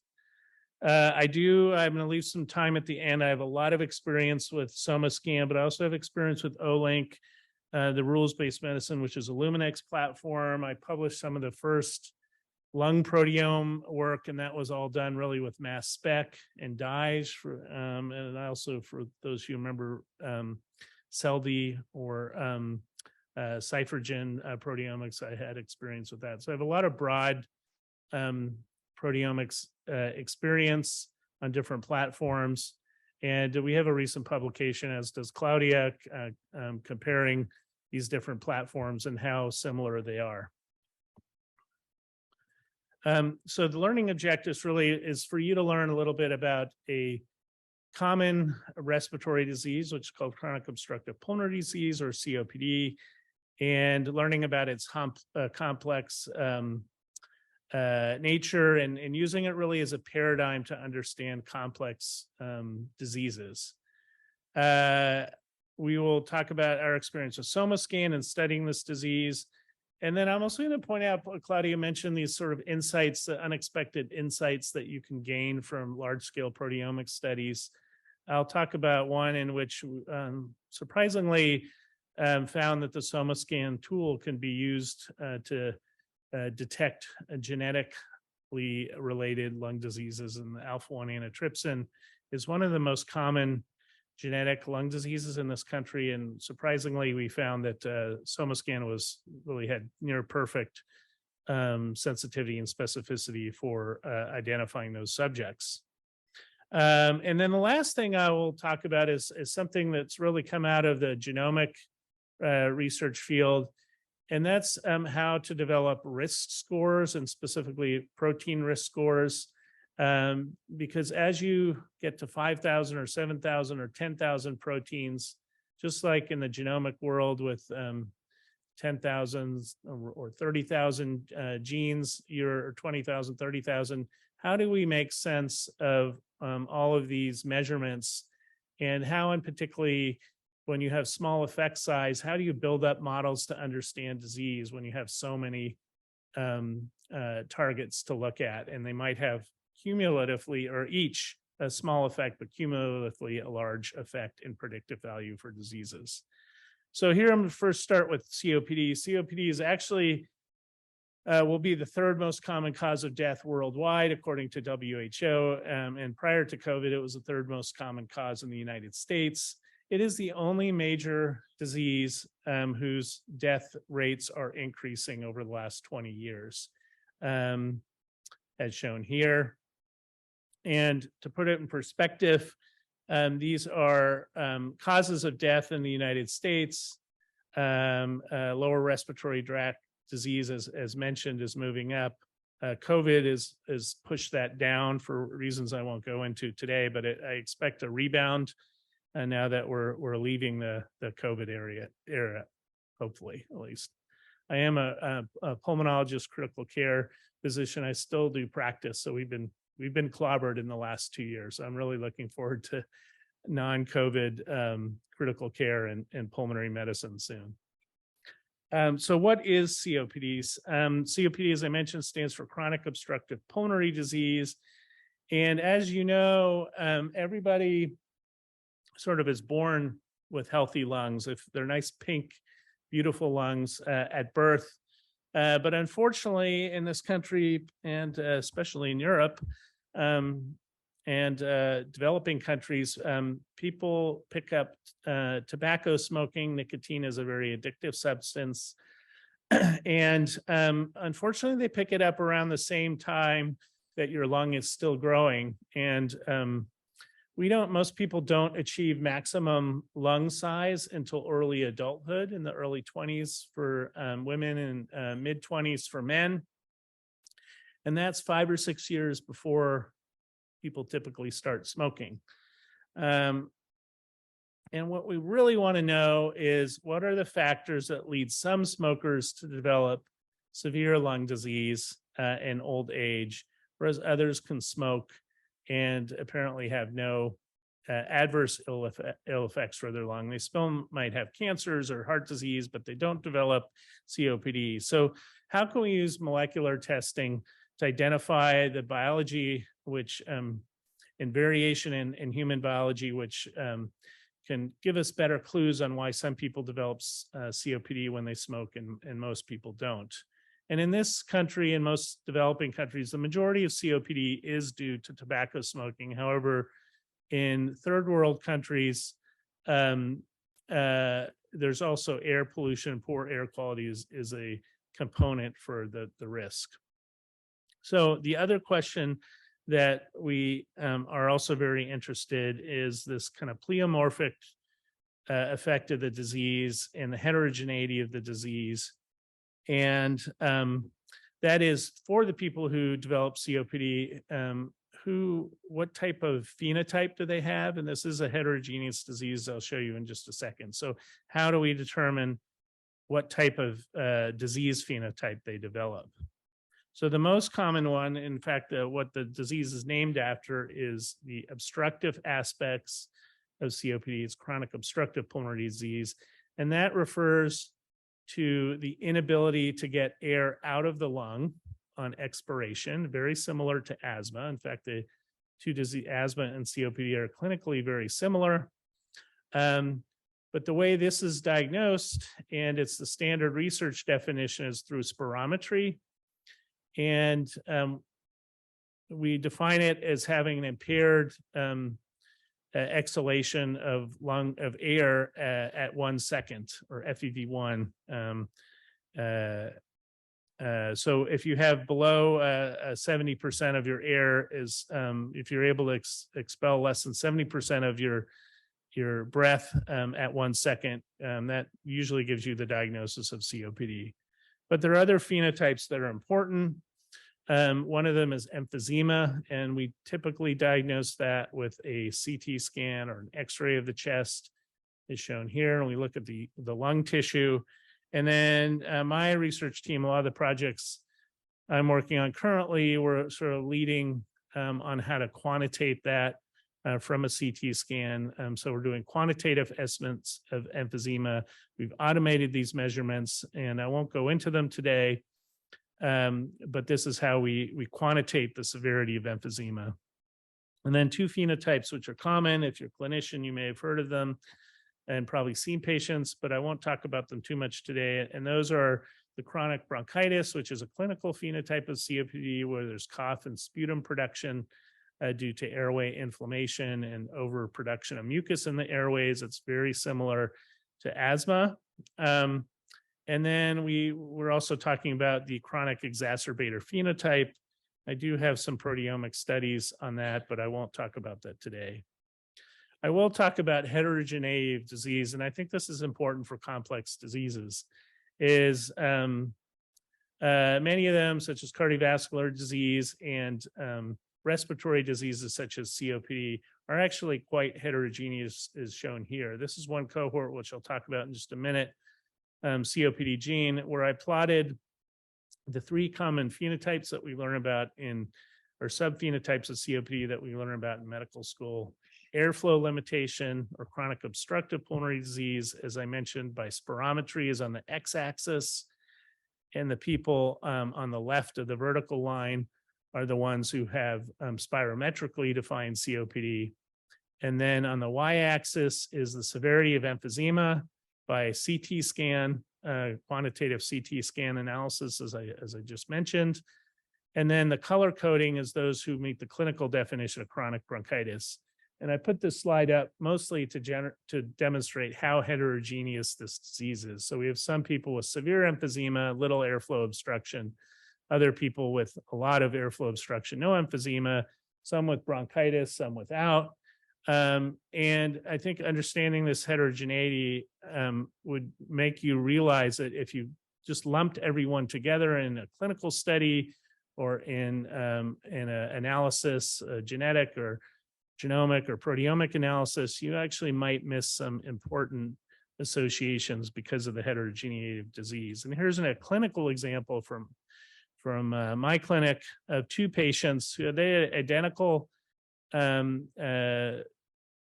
age or similar ages, similar exposure history to tobacco, and identical spirometric evidence of airflow obstructions would be moderate. But if you look at the CT scan, you can see the two patients actually have quite different appearing CT scans. The one on the left, particularly in the upper lobe, there's a lot of these black spaces in the lung tissue, and that illustrates emphysema, those big holes in the lung tissue, whereas there is less of that on the right and more airway disease. But I think this illustrates for a specific patient how the same exposures, the same level of airflow obstruction, you can still get heterogeneity or pleiotrophy in the expression of emphysema. All right, so how are we going to use molecular techniques to address this heterogeneity and understand both the severity of disease as well as progression of it? So those are the research questions I'm going to use. As Claudia talked about, I think it's really important on a population level to identify well-characterized cohorts that we can use to study this disease. And for the next two slides that I'll show you, these are results and data from 7 different international cohorts. 4 of them are population cohorts, which you probably already know about, such as the Framingham Heart Study, MESA, and one in Germany called CORA. There's also a kind of a smoking related cohort, Lovelace Smokers cohort, and the Jackson Heart Study, which is JHS. And then there are 2 cohorts which I work in that are enriched for COPD, COPD gene, and spiromics. They're all a little different. I think this is a challenge for doing omics epidemiology is this cohort heterogeneity sometimes can give you different answers, and you have to consider that when you're trying to replicate your results in different cohorts. Nevertheless, this consortium, which I helped start, of studies all had SomaScan data. In this case, it was mostly SomaScan 1.3K, so an earlier version that was used for these studies.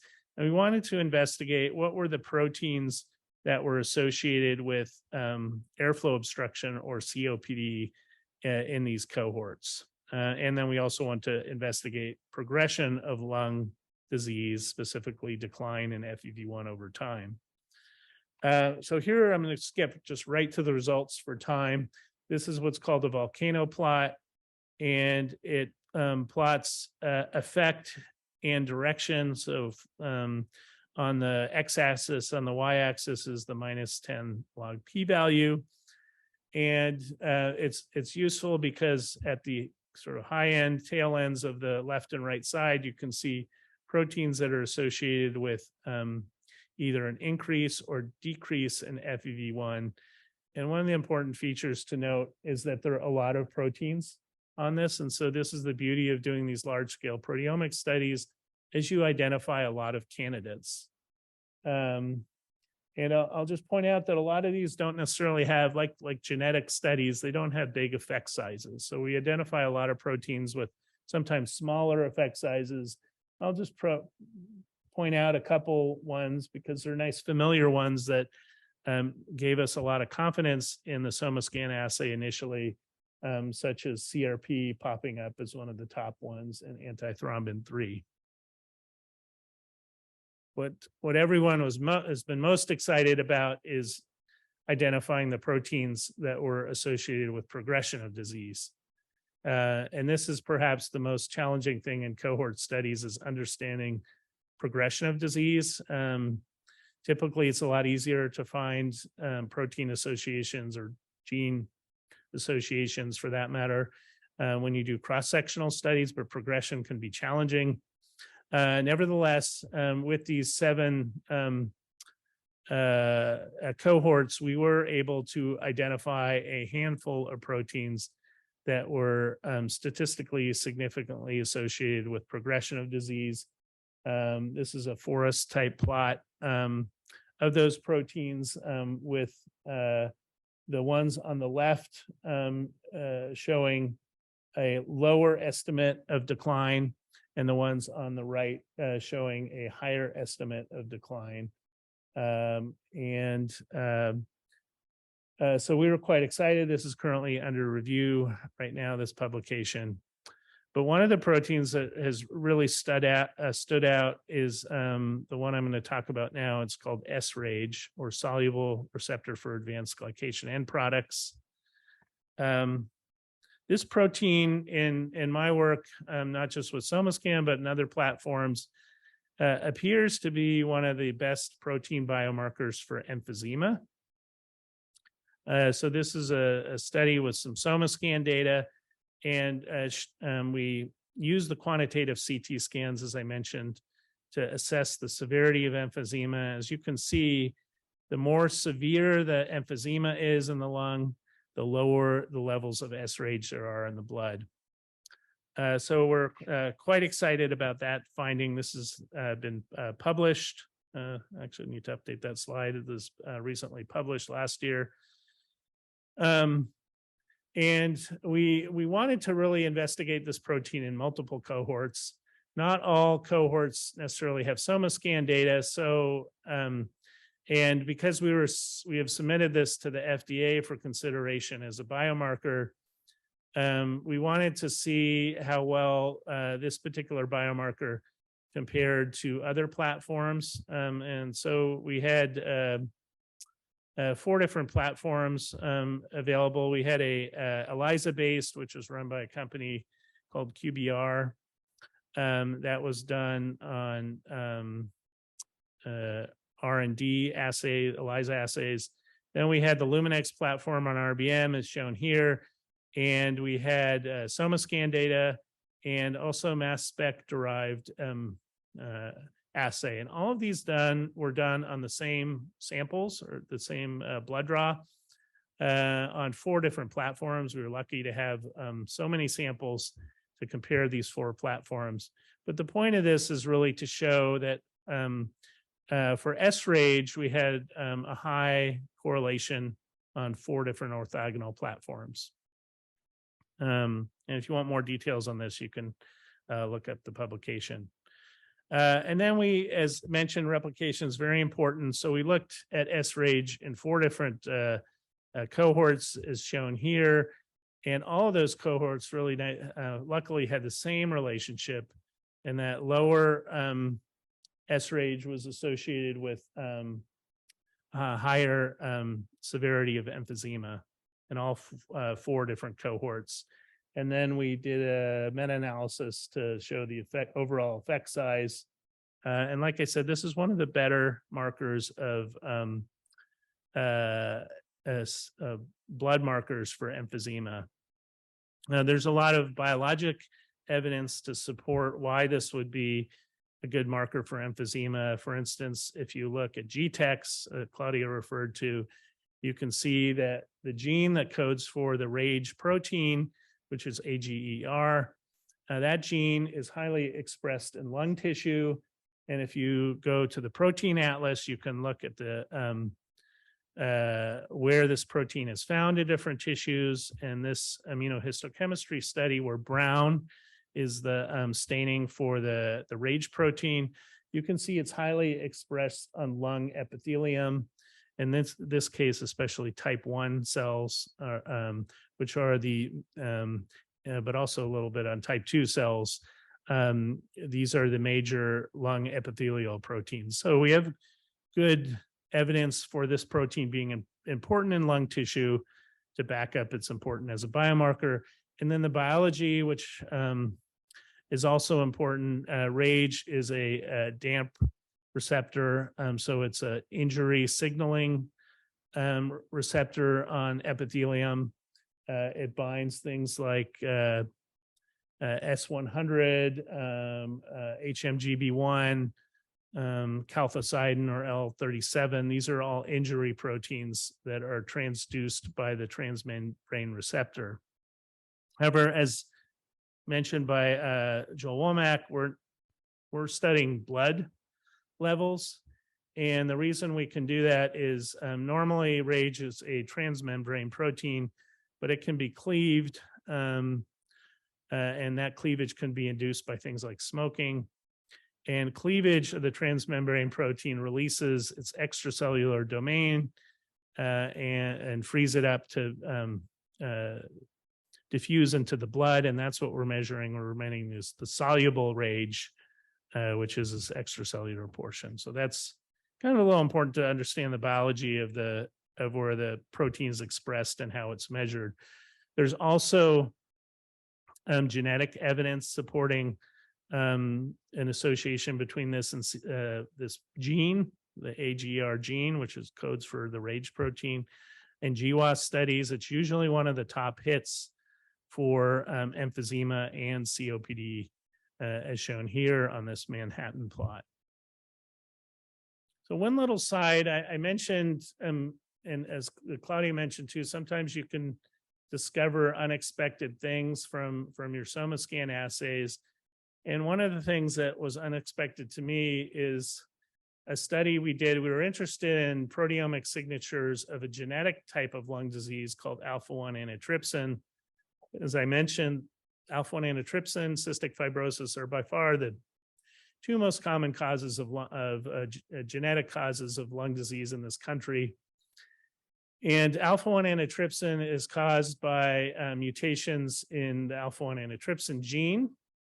And we were really interested. The clinical question was, how similar is alpha-1 induced emphysema to non-alpha-1 induced emphysema? So we were doing the proteomic association to see if we get the same biomarkers. And the short answer to that was we have unique biomarkers for alpha-1 antitrypsin emphysema. So there is a rationale for not necessarily treating those two types of diseases. They both cause COPD, but treating the non-alpha-1 and the alpha-1 identically may not be justified.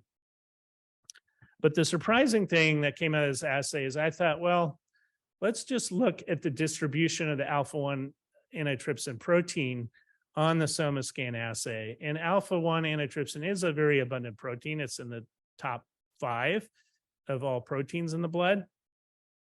So we had 4 different cohorts we worked with, the COPD gene cohort, and then 3 alpha-1 antitrypsin cohorts, one from Birmingham, one NIH cohort for the grad study, and a third one called Quantum 1.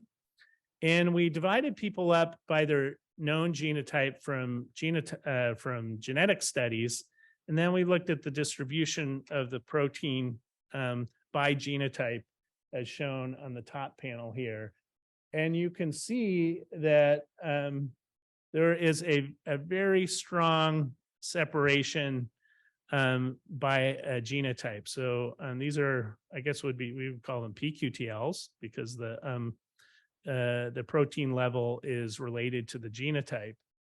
But there's nearly complete separation. In fact, the ability to diagnose the SCs and ZZs, which are the 2 most common clinically important forms of disease, we have nearly 100% sensitivity and specificity. And why do I bring this up? Because these are the clinically actionable types of alpha-1 antitrypsin. But I also bring it up because we had actually pretty good sensitivity and specificity for picking up the heterozygotes, the MZs in particular. And about 5% of the US population are carriers. So this basically demonstrates that the SomaScan assay could pick up unknown carriers of alpha-1 antitrypsin, and could be essentially treated similarly to a genetic screening test.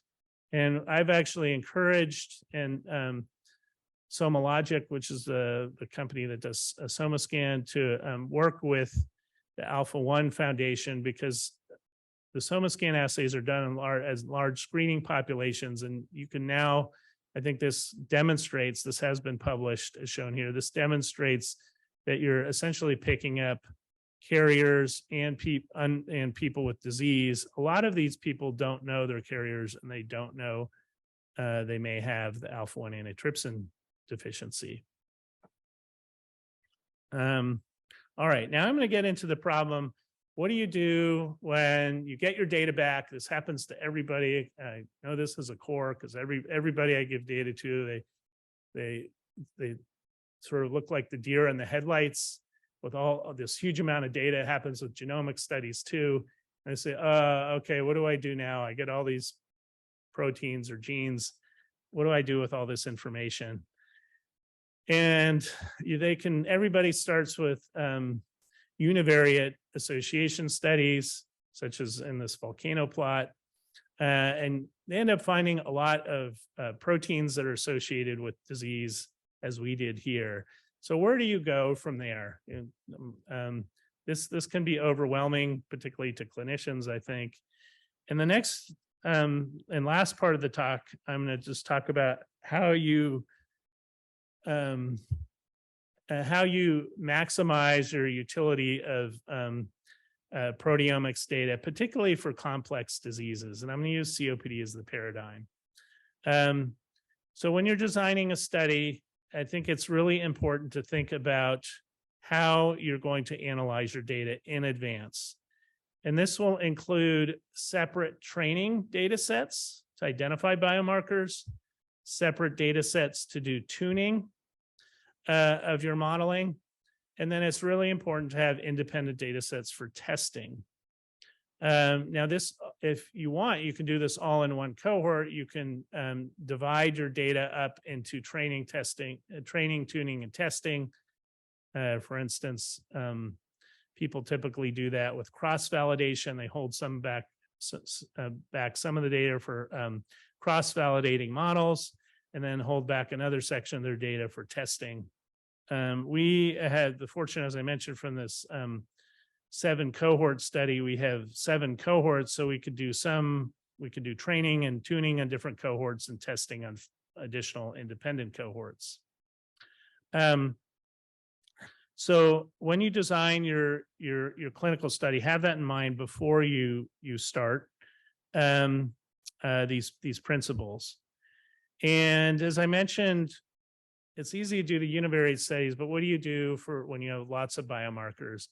And for this, we take a page from the genomic world, and we've been sort of pioneering some of the using these applications and or applying these techniques of the genomic world to protein and metabolomic studies, proteomic metabolomic studies, and we're developing protein risk scores.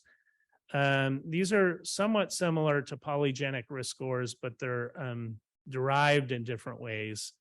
And I think it can be confusing because for a protein risk score, if you called it PRS, it's going to sound a lot like a polygenic risk score.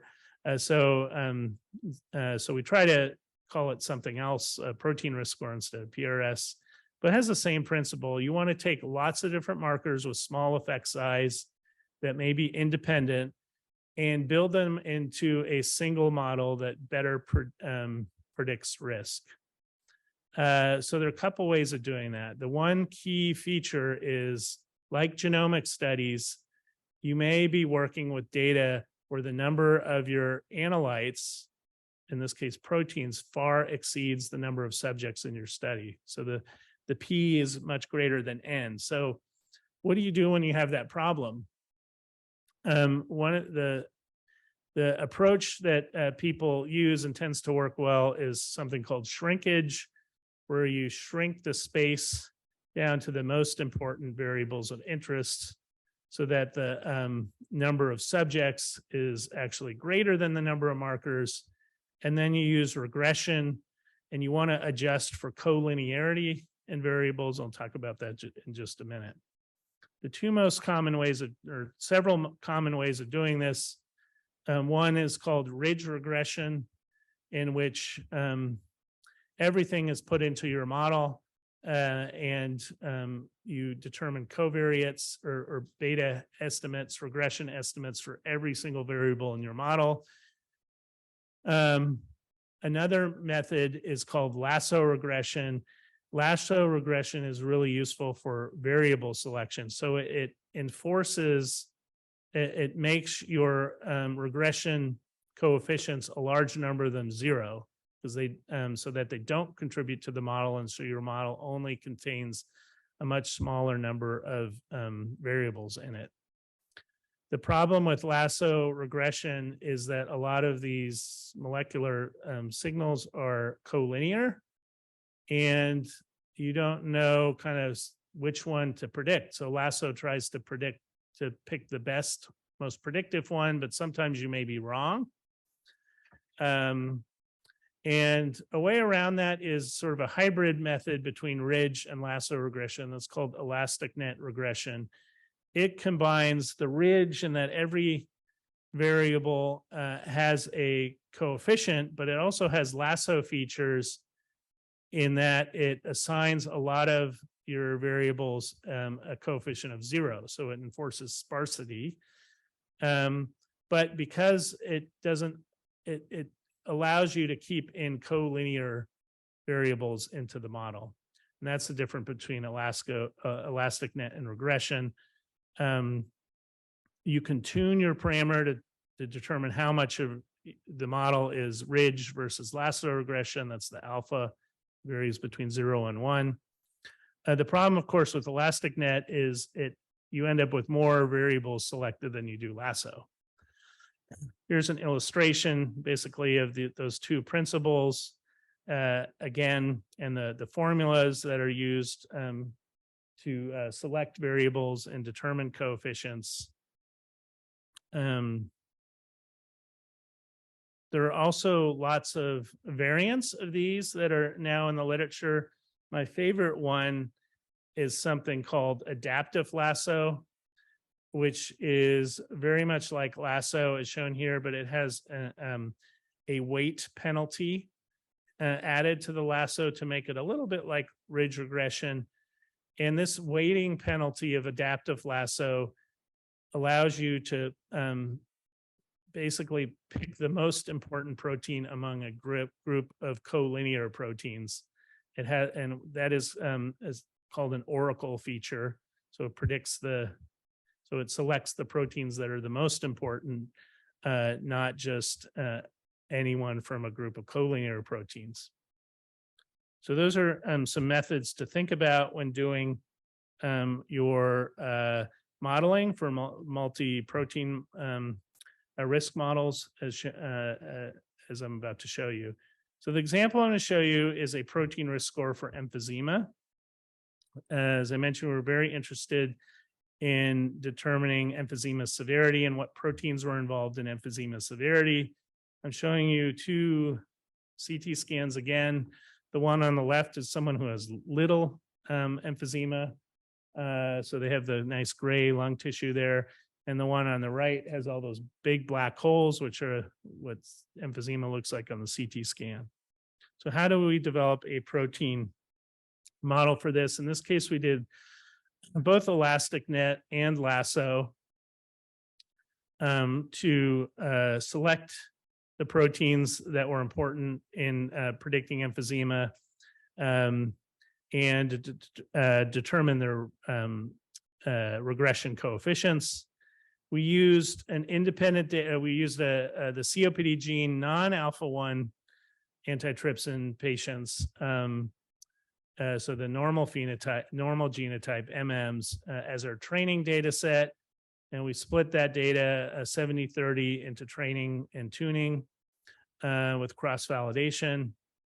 And then I won't go into this, but it's important to know, and like, how do you pick the parameters for lasso and elastic net?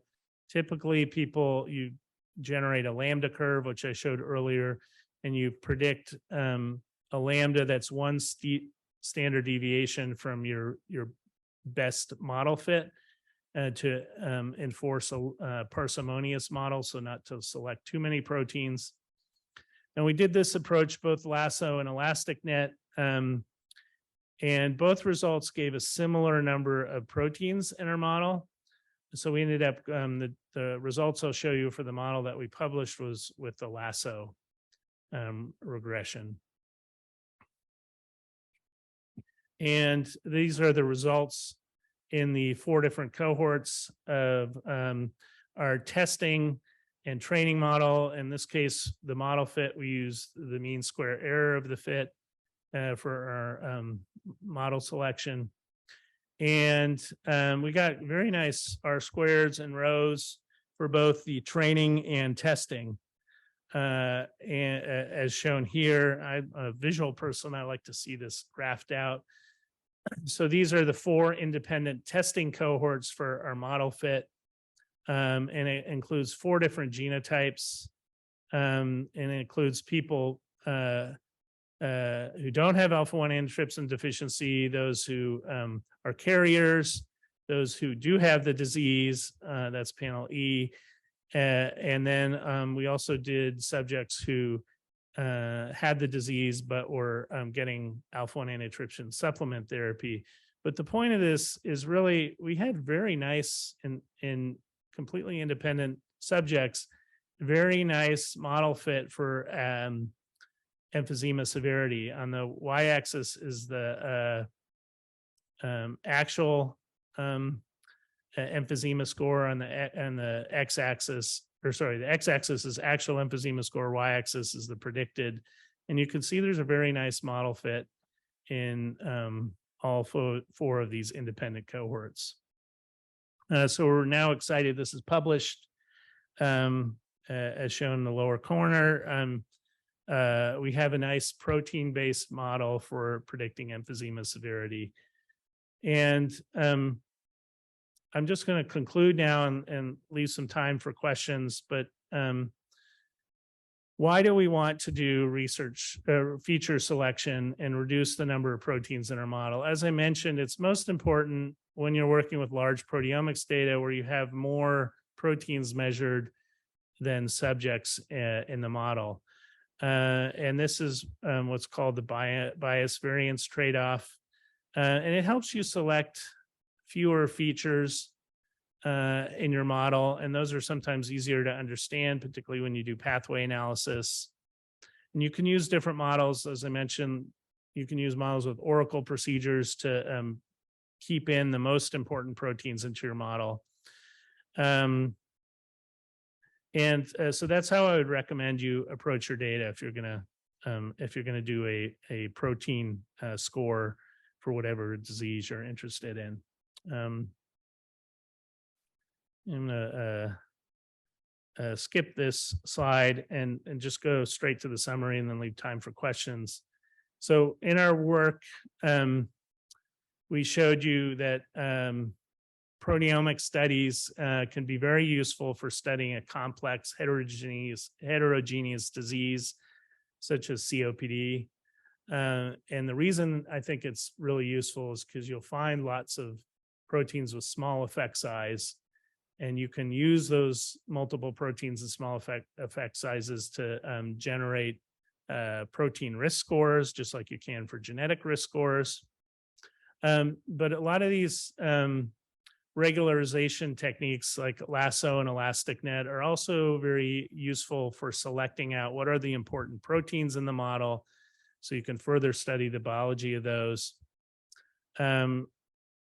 I've shown you how SomaScan can actually be used to detect genetic diseases and carriers for people when those diseases are associated with different levels of protein in the blood.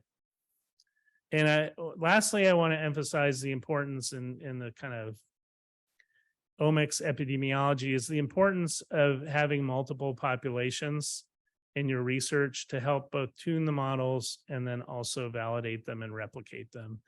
And the last slide is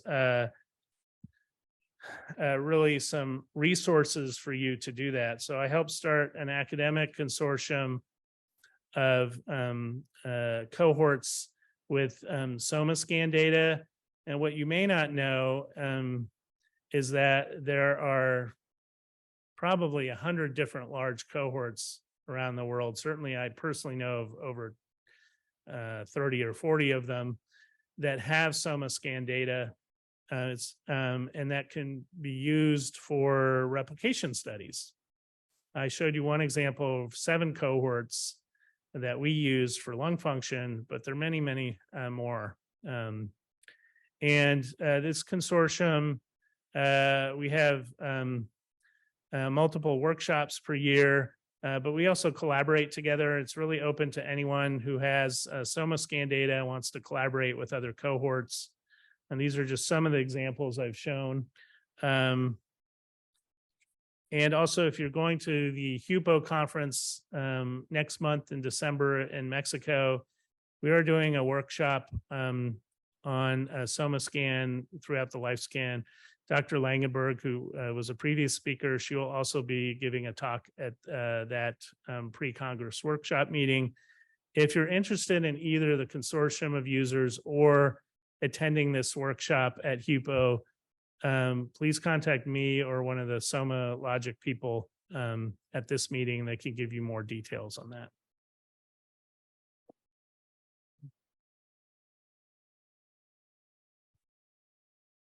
Again, we'll start with the auditorium. Are there any questions? We have a few that are online right now.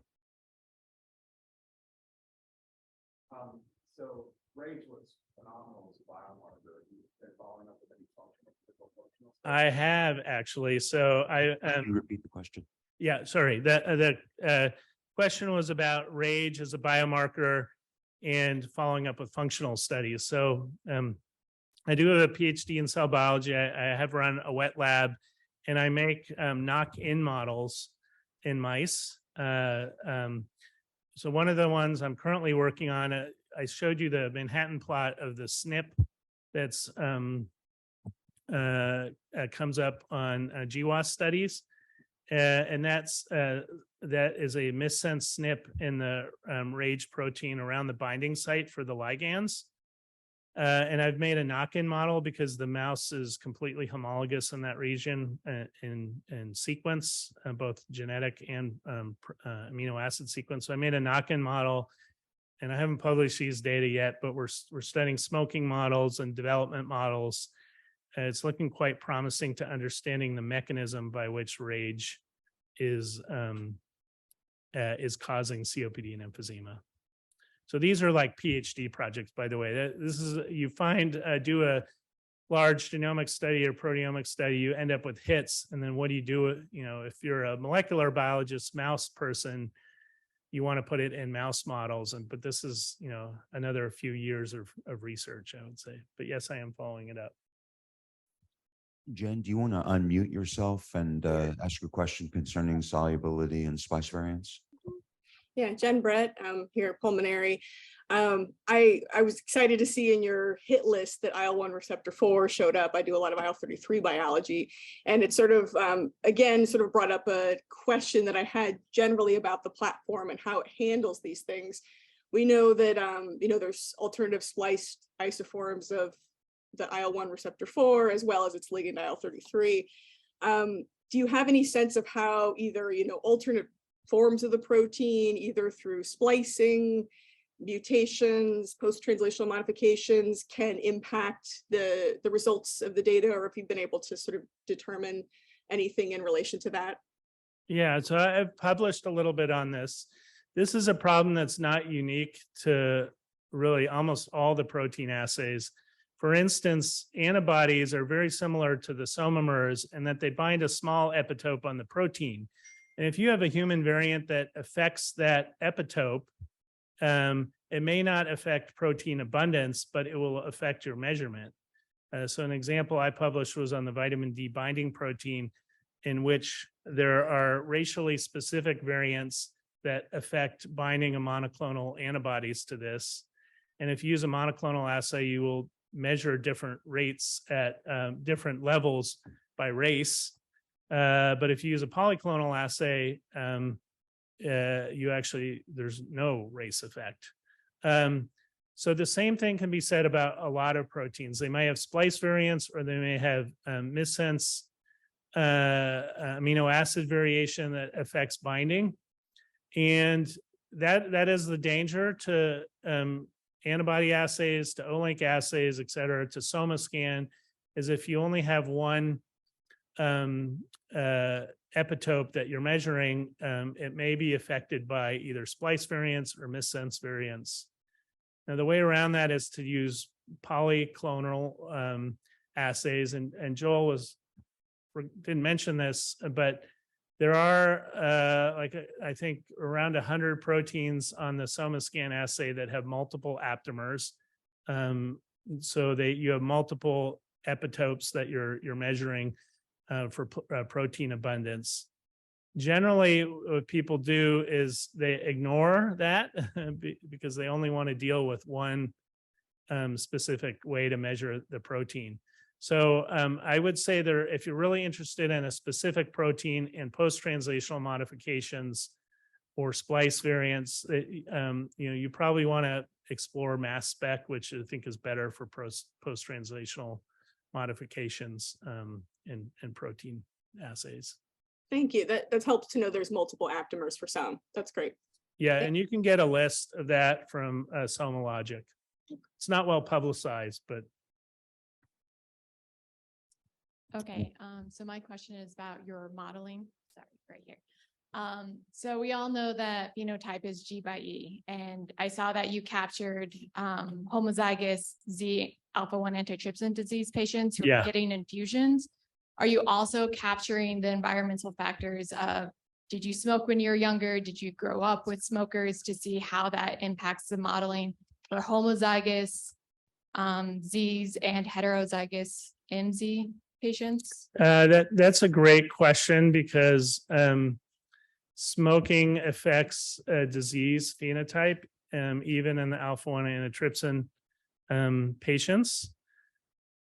And in this paper, we didn't really consider the impact of smoking. It was in our modeling for, we put smoking status in our modeling for the protein risk score, but it didn't significantly affect expression of the protein at baseline. So we could still determine genotype regardless of smoking status. As I mentioned, there's some really neat mediation models now that where you can put in confounding effects into the Mendelian randomization models. One example of this is the MRCML package, which was presented last week at ASHG.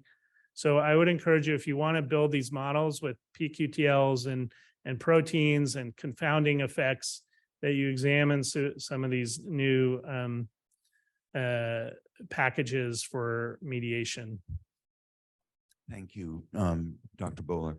Our next speaker is Dr. Michael Barrett, Associate Professor of Pathology and Immunology, Executive Director of the Center for Gut Microbiome and Nutritional Research here at WashU. Michael is an Associate Professor of Pathology, Immunology, and Executive Director of the Center for Gut Microbiome and Nutritional Research, as well as Co-Director of the Breast Gut Microbiome and Immunity and the Environmental Enteric Dysfunction projects, which are supported by Bill and Melinda Gates Foundation and the NIH. His translational research is focused on understanding the role of gut microbiota in the pathogenesis of childhood undernutrition and the associated environmental contributors. Prior to coming to WashU, Michael was at Pfizer, where he led a variety of discovery teams, contributing to bringing more than 50 drug candidates to the clinical development, and led multiple external alliances and collaborations with biotech companies and academic groups. Dr. Barrett. Okay, can you hear me? Yep. Well, thanks, Seth, Rich, and other members of GTAC and the organizing team here for inviting me to come and talk to you about some of the work we've been doing. And what I'll tell you about today is how we've been using a variety of multi-omic approaches, including proteomics, to both identify therapeutic targets as well as aid in the development of microbiome-directed therapeutics for treating childhood undernutrition. So just as a bit of background into this subject area, childhood undernutrition is a huge global health challenge. It's been exacerbated by the COVID pandemic. But we're looking at about 160 million children around the world that suffer from stunting. Stunting is defined using anthropometric measures, length or height for age Z-score. And these children with stunting have height for age Z-scores that fall more than 2 standard deviations below that of a healthy reference growth cohort, multi-center growth cohort that's been run by the WHO. So they have low height for age Z-scores. In addition to stunting, there's probably close to 50 million children globally that have this condition called wasting, which is manifest as low weight for height Z-scores. So these are children with weight for height scores more than 2 standard deviations below the healthy reference median. And 3.1 million deaths a year, about half of all under 5 mortality can be attributed to some form of undernutrition. So it's a huge problem, but it's not evenly distributed geographically. Approximately 90% of the burden of undernutrition lies in 34 different low and middle income countries, or LMICs, that are largely located in sub-Saharan Africa, as well as South Asia. Now, there have been, as you might imagine, a number of largely nutritional approaches aimed at treating this condition, and they have had some impact in reducing mortality. But unfortunately, they've had limited success in overcoming the long-term sequelae of undernutrition, namely stunting that is associated with impaired vaccine responses, cognitive impairments, and loss of economic potential to the communities that are badly afflicted. So we set out this program. We have an interest in the gut microbiome and how the gut microbiota affects nutritional status. And we started in the field of malnutrition a little over a decade ago now, with a project that was initially funded by the Bill and Melinda Gates Foundation. And we came in with these 3 related hypotheses, and that is that the gut microbiota has a definable normal program of assembly or development that begins immediately after birth, and that disruption of this developmental process is causally related to undernutrition. And moreover, healthy growth of infants or children is linked to the healthy development of their gut microbiota.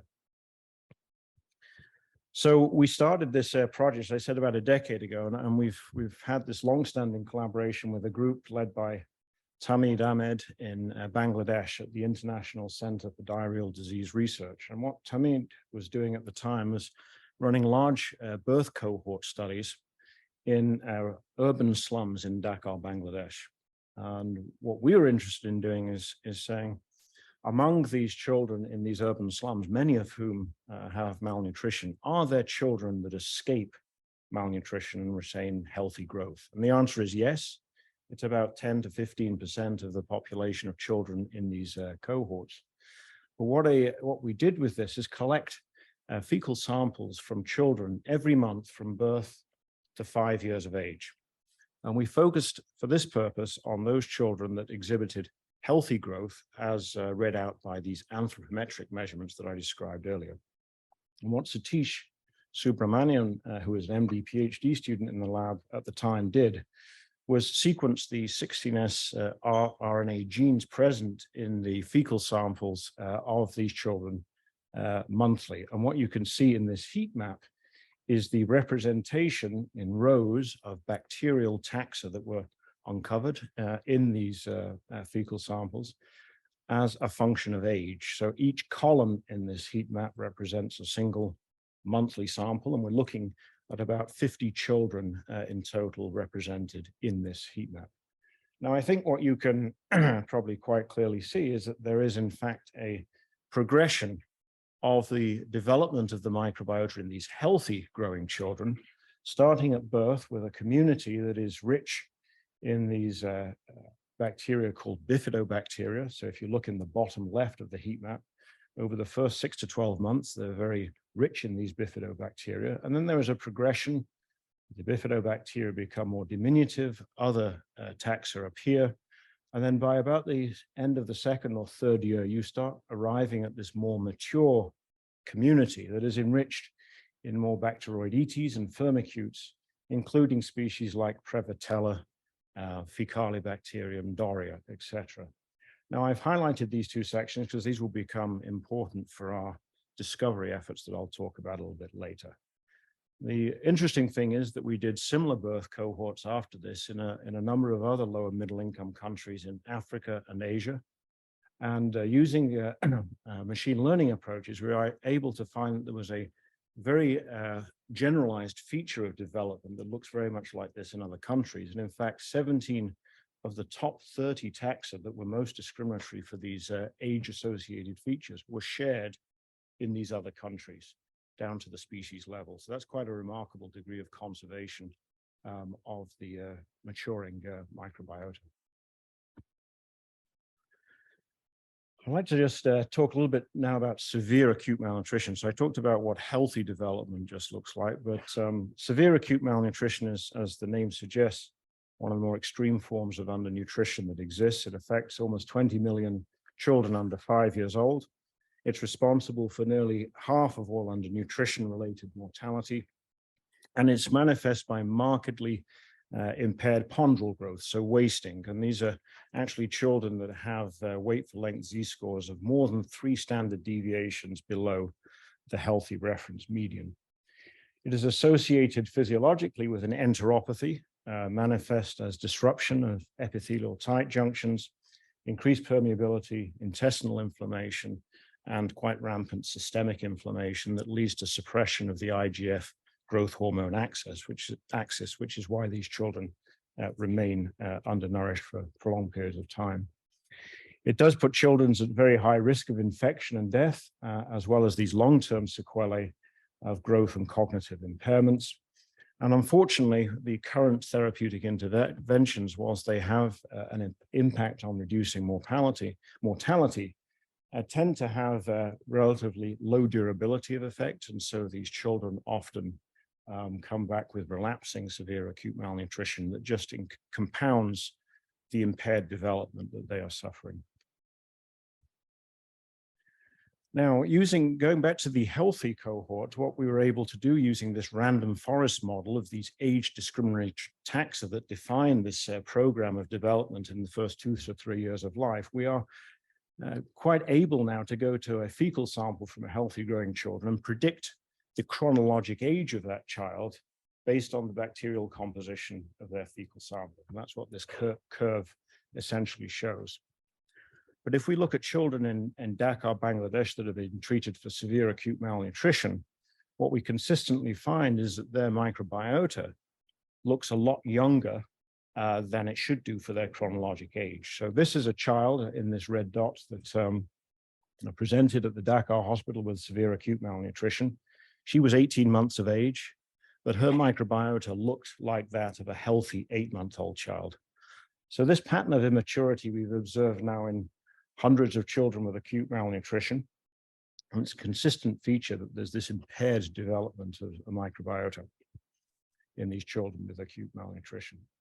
So the question that you may be asking is this just a consequence of malnutrition, or is there a causal role for this microbiota immaturity in their malnutrition state? And so to address that, we turn to notobiotic animal models. So notobiotic animal models are born, these mice are born germ-free, and you can colonize them with microbial communities from donors of different disease states or anthropometric phenotypes. And what Laura Blanton, who was a graduate student in the lab at the time, did here was to transplant into these germ-free mice communities from children that were either growing healthily with good anthropometry, normal anthropometry, or children from the same community who were suffering from acute malnutrition. The mice were fed diets that were designed to be representative of the diets that the infants and children in the community themselves consumed. The mice consumed the same amount of food. But what you see in this graph on the bottom left is that the mice that received the communities from the acutely malnourished children grew much more slowly. They put on much less lean body mass, and they attained a lower weight at the end of the experiment. Moreover, this impairment in ponderal growth was associated with a variety of impairments in metabolism, in bone growth, increases in osteoclastogenesis, increased bone resorption, changes in fatty acid metabolism. And we also then went on to say, are there members of the healthy microbiota that are responsible for this improvement in growth or superior growth in the healthy children? And so using defined collections, culture collections of bacteria from these fecal samples, Laura was able to isolate a subset of bacteria that if she added those back into the malnourished microbiota, you could rescue the growth faltering that was observed in the absence of those bacteria.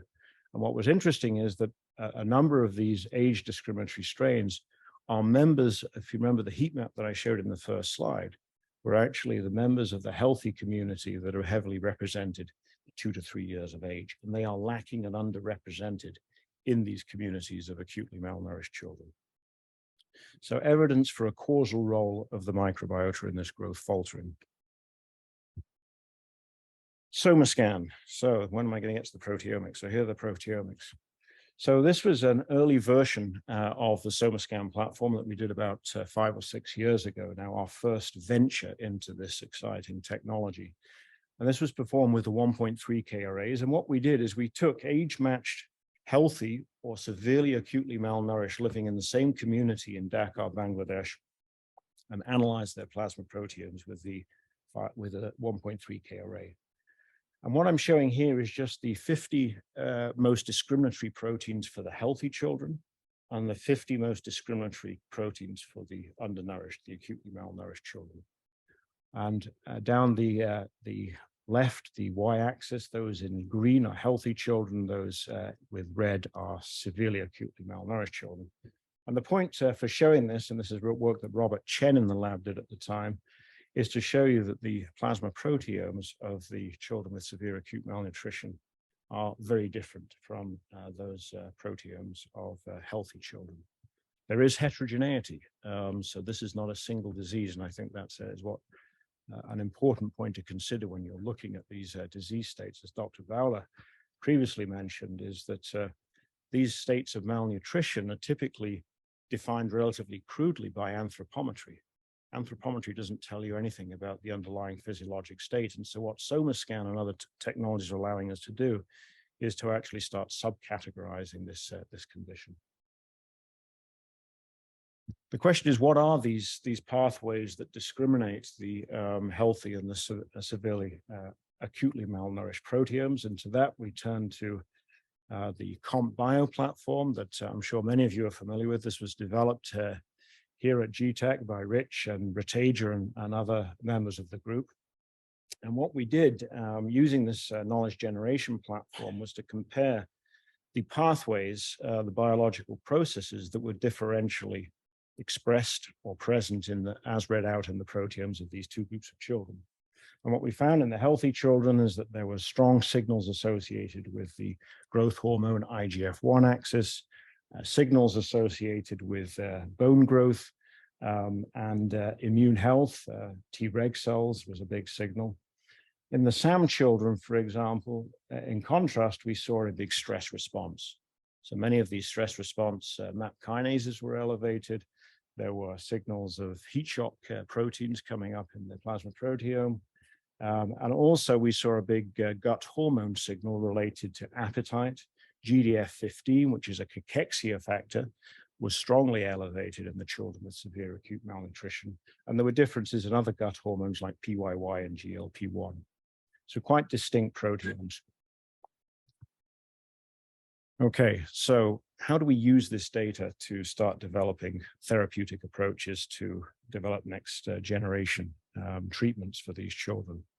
I want to focus first on the early stage of life. Now, you'll remember I said at the beginning that in the first 6 to 12 months of life, the microbiota of healthy children is dominated by this genus of bacteria called bifidobacteria. And there is one bifidobacteria which is particularly important and particularly prominent in the healthy children. And I'm showing its age of representation in the heat map at the top. And this is called B. infantis. Now, B. infantis is uniquely endowed amongst gut bacteria with a whole repertoire of genes that enable it to utilize human milk oligosaccharides, HMOs. These are prebiotics, essentially, in human milk, from which there has developed an evolutionary symbiosis with B. infantis. And in return for nutrients from the breast milk that B. infantis is adapted to consume, the B. infantis itself provides a lot of benefits to the healthy gut development of infants, including immune development. And studies that are actually performed in Bangladesh have shown that the abundance of B. infantis in early infancy is positively associated with memory at 2 years of age to vaccines administered in the first 14 weeks of life, including stool polio IgA and toxoid-specific IgG. So there is immune training role amongst others, of B. infantis in the gut. Conversely, B. infantis has been negatively correlated with a number of bad actors in the microbiota, particularly those belonging to proteobacteria, E. coli, Shigella, Klebsiella. And it's also negatively associated with barriers of biomarkers of barrier disruption and intestinal inflammation, including in disease states like necrotizing enterocolitis or NEC. So we conducted a qPCR-based survey of a cross-sectional survey of infants and children in our Bangladeshi cohorts, focusing on those who were displaying healthy growth. Those are shown in green on the top left of this slide, or those children with severe acute malnutrition as a function of age.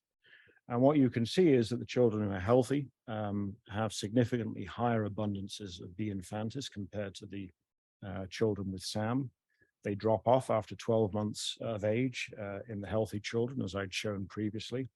But there's 2 to 3 orders of magnitude lower abundance. And often, in fact, in many of the children with severe acute malnutrition, the B. infantis is completely missing.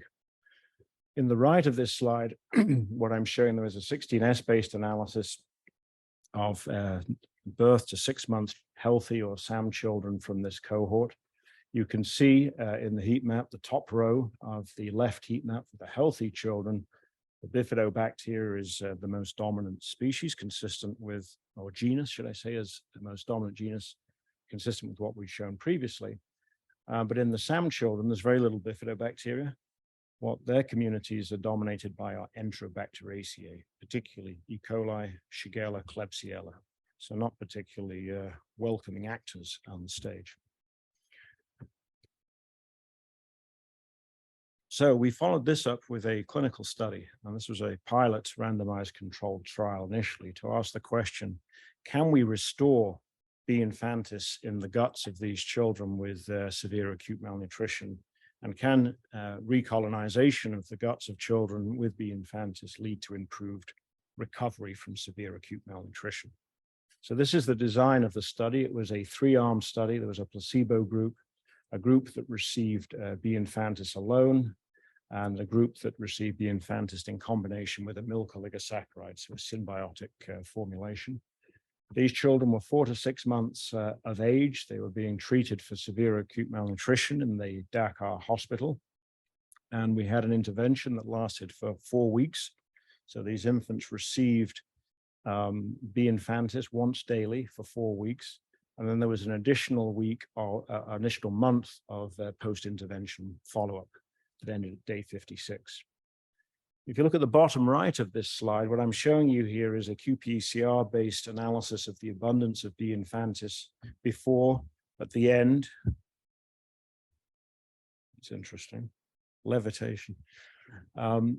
Before, at the end of the intervention, or at the end of the post-intervention follow-up for each of the 3 arms, so placebo, B. infantis alone, or the symbiotic, B. infantis with the milk HMO. What we found is that there is about a 2 log 10 increase in B. infantis at the end of supplementation.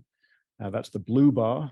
But the levels remained, importantly, 10 to 100-fold lower than what we see or expect to see in age-matched healthy children from the same community. So that's the green dotted line along the top here.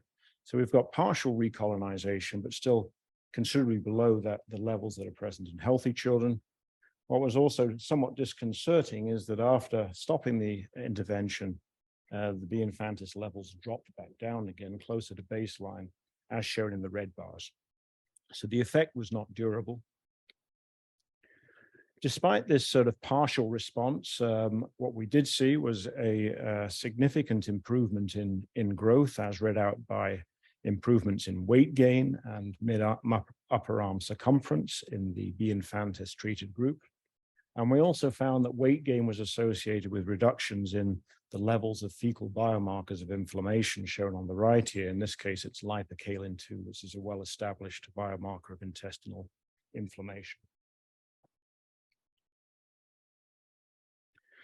So we set out then to ask the question, can we do better? What I didn't stress perhaps well enough at the beginning of this clinical design is that the B. infantis strain that we used here was derived from a North American infant.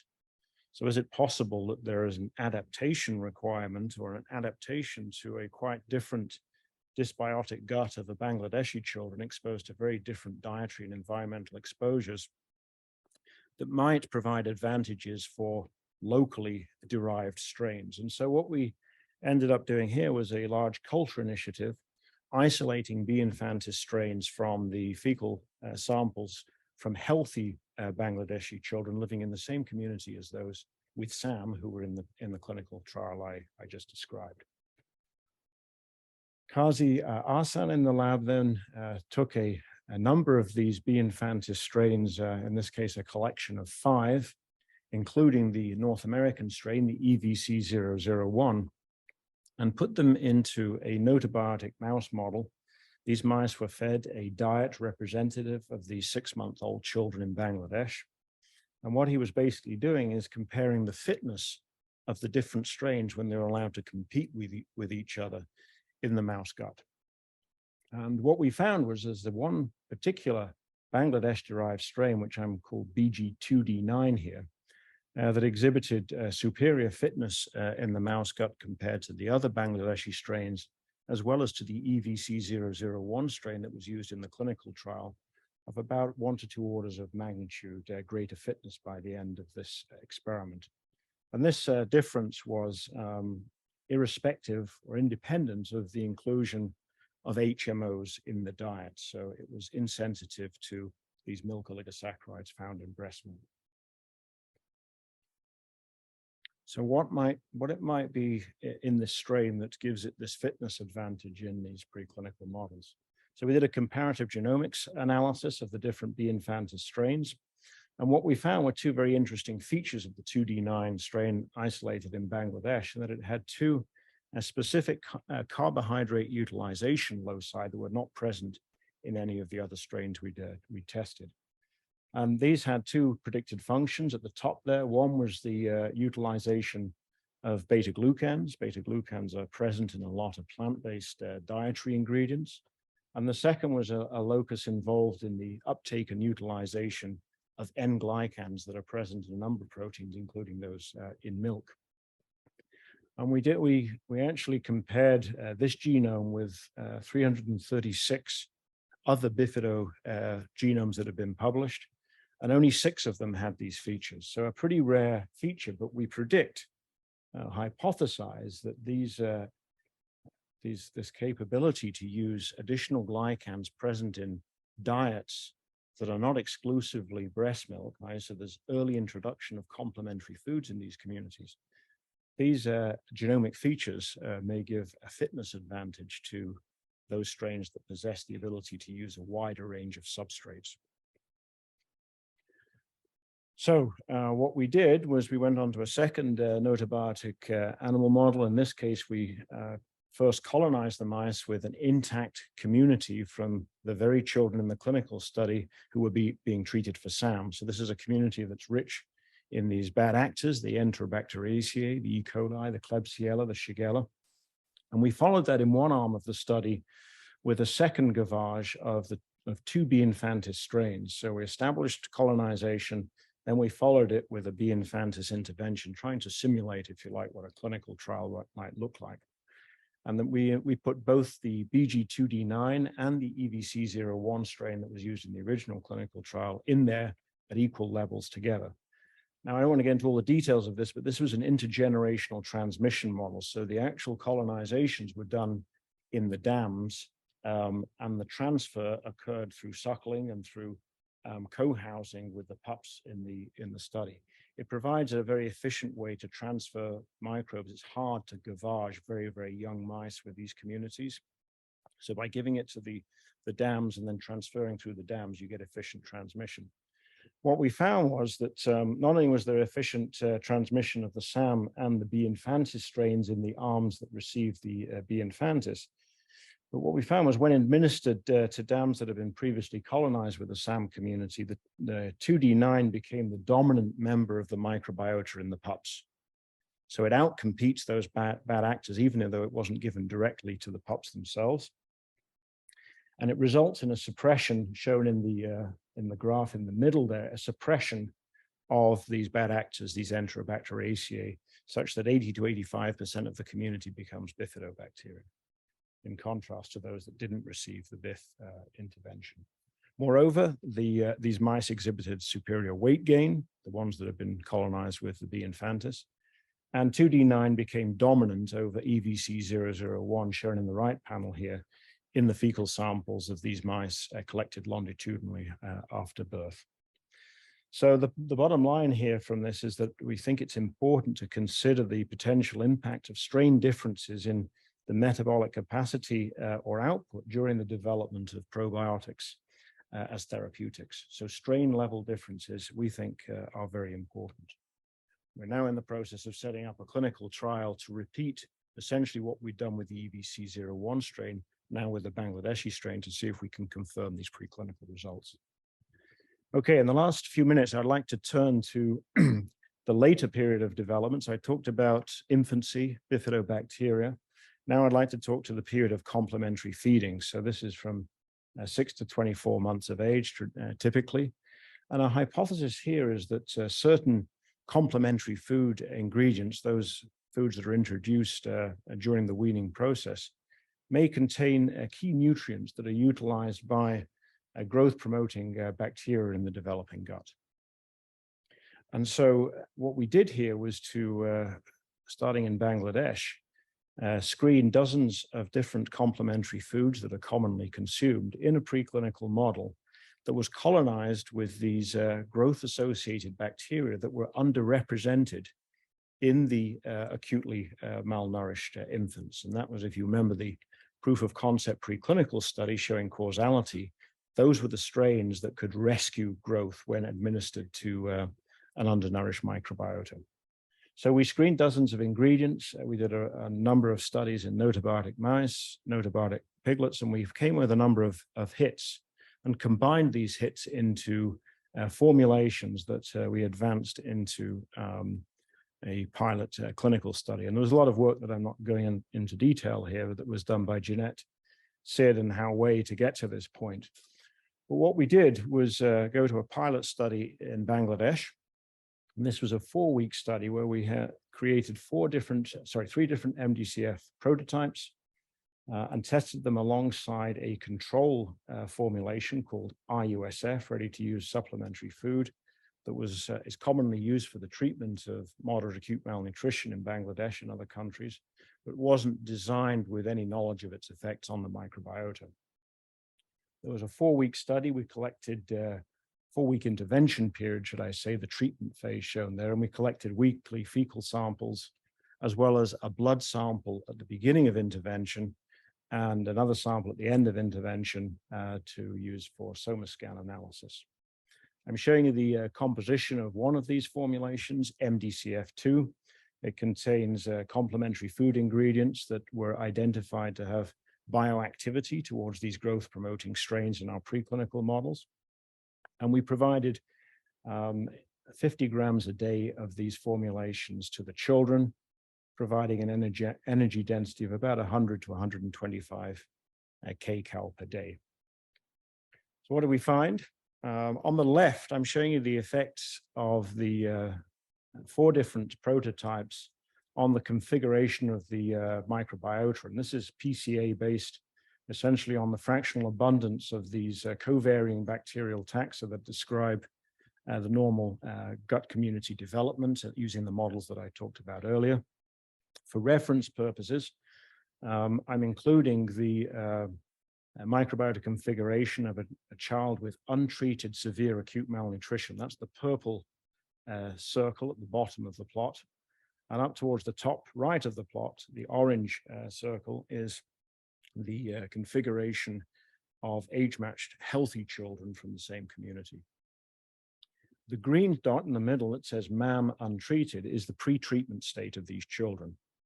And then the dotted arrows emanating from that dot represents the change in the microbiota configuration as a result of each of the different, the 4 different treatments. And I think what you can see is that the MDCF2 prototype was the most effective in returning the microbiota to a configuration like that in healthy compared to the other treatments evaluated. This was work done by Arjun Raman, a postdoc in the lab at the time. SomaScan, as analyzed by Robert Chen here, was very interesting. So what I'm showing you here is the effect of the 4 treatments along the top of the plots here on the 50 proteins that were most discriminatory for healthy children. That's the left heat map, or the 50 proteins that were most discriminatory for the SAM children that I talked about earlier. And so what we're looking at here, what we want to ideally see, is a treatment that increased the representation of the health-associated proteins. That would be a red color on the heat map, and decrease the level of proteins that were representative or discriminatory for the SAM proteome. And I think if you examine this, you can see one of the prototypes in particular, the MDCF2 again, was the most effective, producing a dramatic increase in the abundance of those health-associated proteins, whilst in blue on the right heat map, producing a decrease in the levels of those proteins that were discriminatory for the SAM phenotype. So MDCF2 in this pilot study produced not only the most effective change in the microbiota, but also the most pronounced change in the plasma proteome as read out by the SomaScan platform. So we went on to do a subsequent proof of concept study focusing on MDCF2 along with the control product RUSF. This was a 3-month study. We had 130 children in this, but the dosing was essentially similar, controlled feeding study, 50 grams a day, but this time for 3 months, and we collected fecal samples and blood samples at various time points for analysis. This was a study that was conducted by Ashita Mustafa and Talid's group at the ICDDRB. Here's what we found. So looking at the comparative effects of MDCF2 and the control product, we found that MDCF2 had a significantly greater impact on the rate of weight gain, as what read out by this anthropometric measure, WLZ, weight for length Z-score. One thing I perhaps didn't mention clearly enough in the pilot study is that RUSF actually has a caloric density, which is about 15% higher than the MDCF2. But nevertheless, MDCF2 still is superior in its growth promoting effects. What Matt Hibbard in the lab did was then go and look at what bacterial taxa were correlated with this improvement in weight gain. And he then went on to identify WLZ associated taxa to determine whether their representation was significantly greater increase by MDCF2 compared to RUSF. And the results are shown here. What you can see in the plot on the right are a number of taxa that were increased in representation by MDCF2 compared to RUSF. And once again, reassuringly, what are those taxa? They belong to the very organisms that MDCF2 was designed preclinically to increase, including the Prevotella species, in particular Prevotella copri, Faecalibacterium blauta. And again, these are the organisms that are underrepresented in the microbiomes of the acutely malnourished children. Okay, last bit. What we went on then to do is to identify plasma proteins whose abundance was significantly associated with this growth phenotype. And for this, we used the 5K version of the platform. And what we did here was essentially correlate the rate of change in WLZ or beta WLZ with the change in abundances of plasma proteins to determine which of those proteins were associated with improved growth. And this was work that was done by Robert Chen and Daniel Weber in the lab. And what we found was 70 proteins that were significantly correlated with WLZ.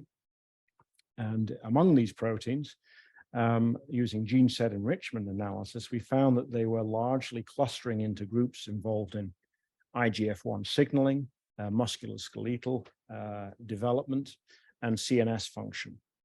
And negatively associated proteins were those involved in immune activation and systemic inflammation.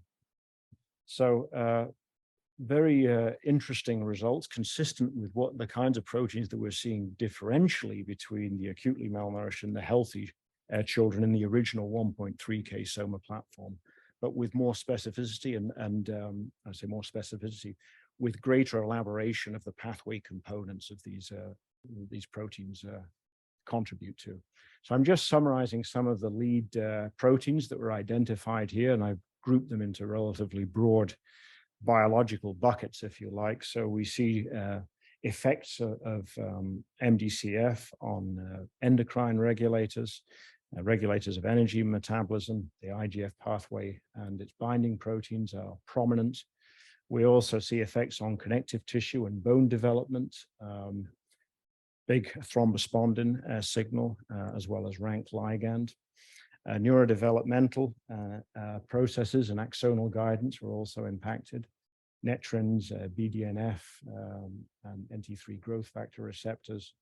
And there was a big signal, perhaps not surprisingly, around suppression of biomarkers of inflammation in the gut. So lipocalin, granulysin, and matrix metalloproteases, which we showed in an earlier study that we published on environmental enteric dysfunction, was significantly associated with enteropathy in children in Bangladesh and other countries. Okay, so just to wrap it up, a lot here, but what I'd like to sort of surmise with you is that infants and children with acute malnutrition exhibit impaired development of their gut microbiomes with abnormal metabolomes and plasma proteomes. B. infantis is severely depleted and often absent in children with severe acute malnutrition.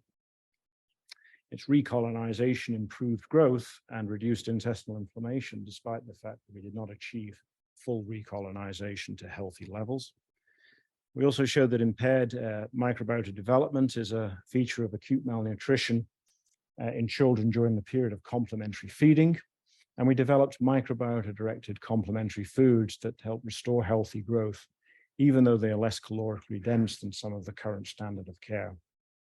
Importantly, microbiome repair is associated with improvements in various signaling pathways linked to growth. And that's been a big readout, a big learning through the application of the SomaScan technology to our work here.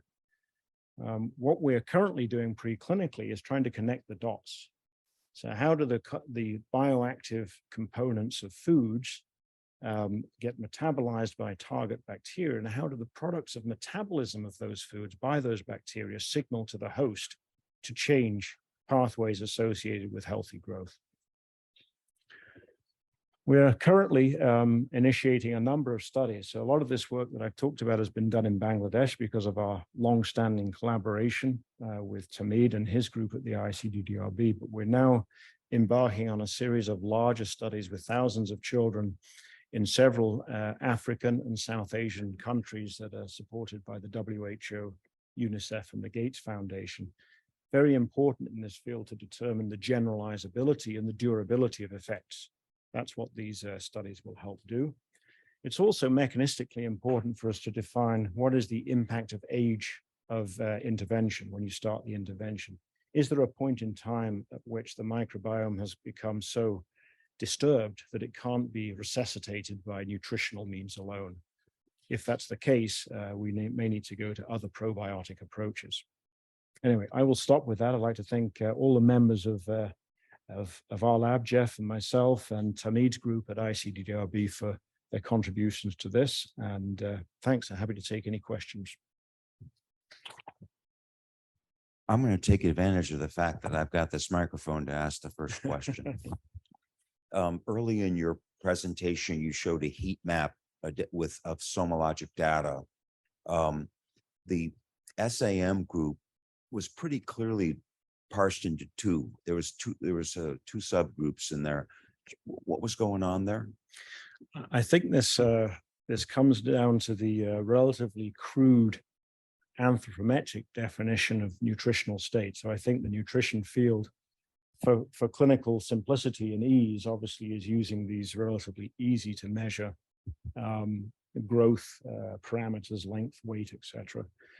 And so ostensibly all of those children would be traditionally classified as severe acute malnutrition, but there's many forms of severe acute malnutrition, much of which have not been defined physiologically, but there's edematous SAM, there's non-edematous SAM, different underlying physiologic processes. And I think what we're seeing there is a reflection of that in the SomaScan data.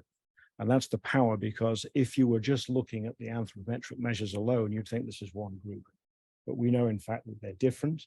And this is allowing us to probe those differences mechanistically in terms of some of the underlying differences, even though clinically they're classified similarly. Our last speaker is Carlos Crucega. He is the Barbara Burton and Reuben Morris III Professor of Psychiatry here at WashU.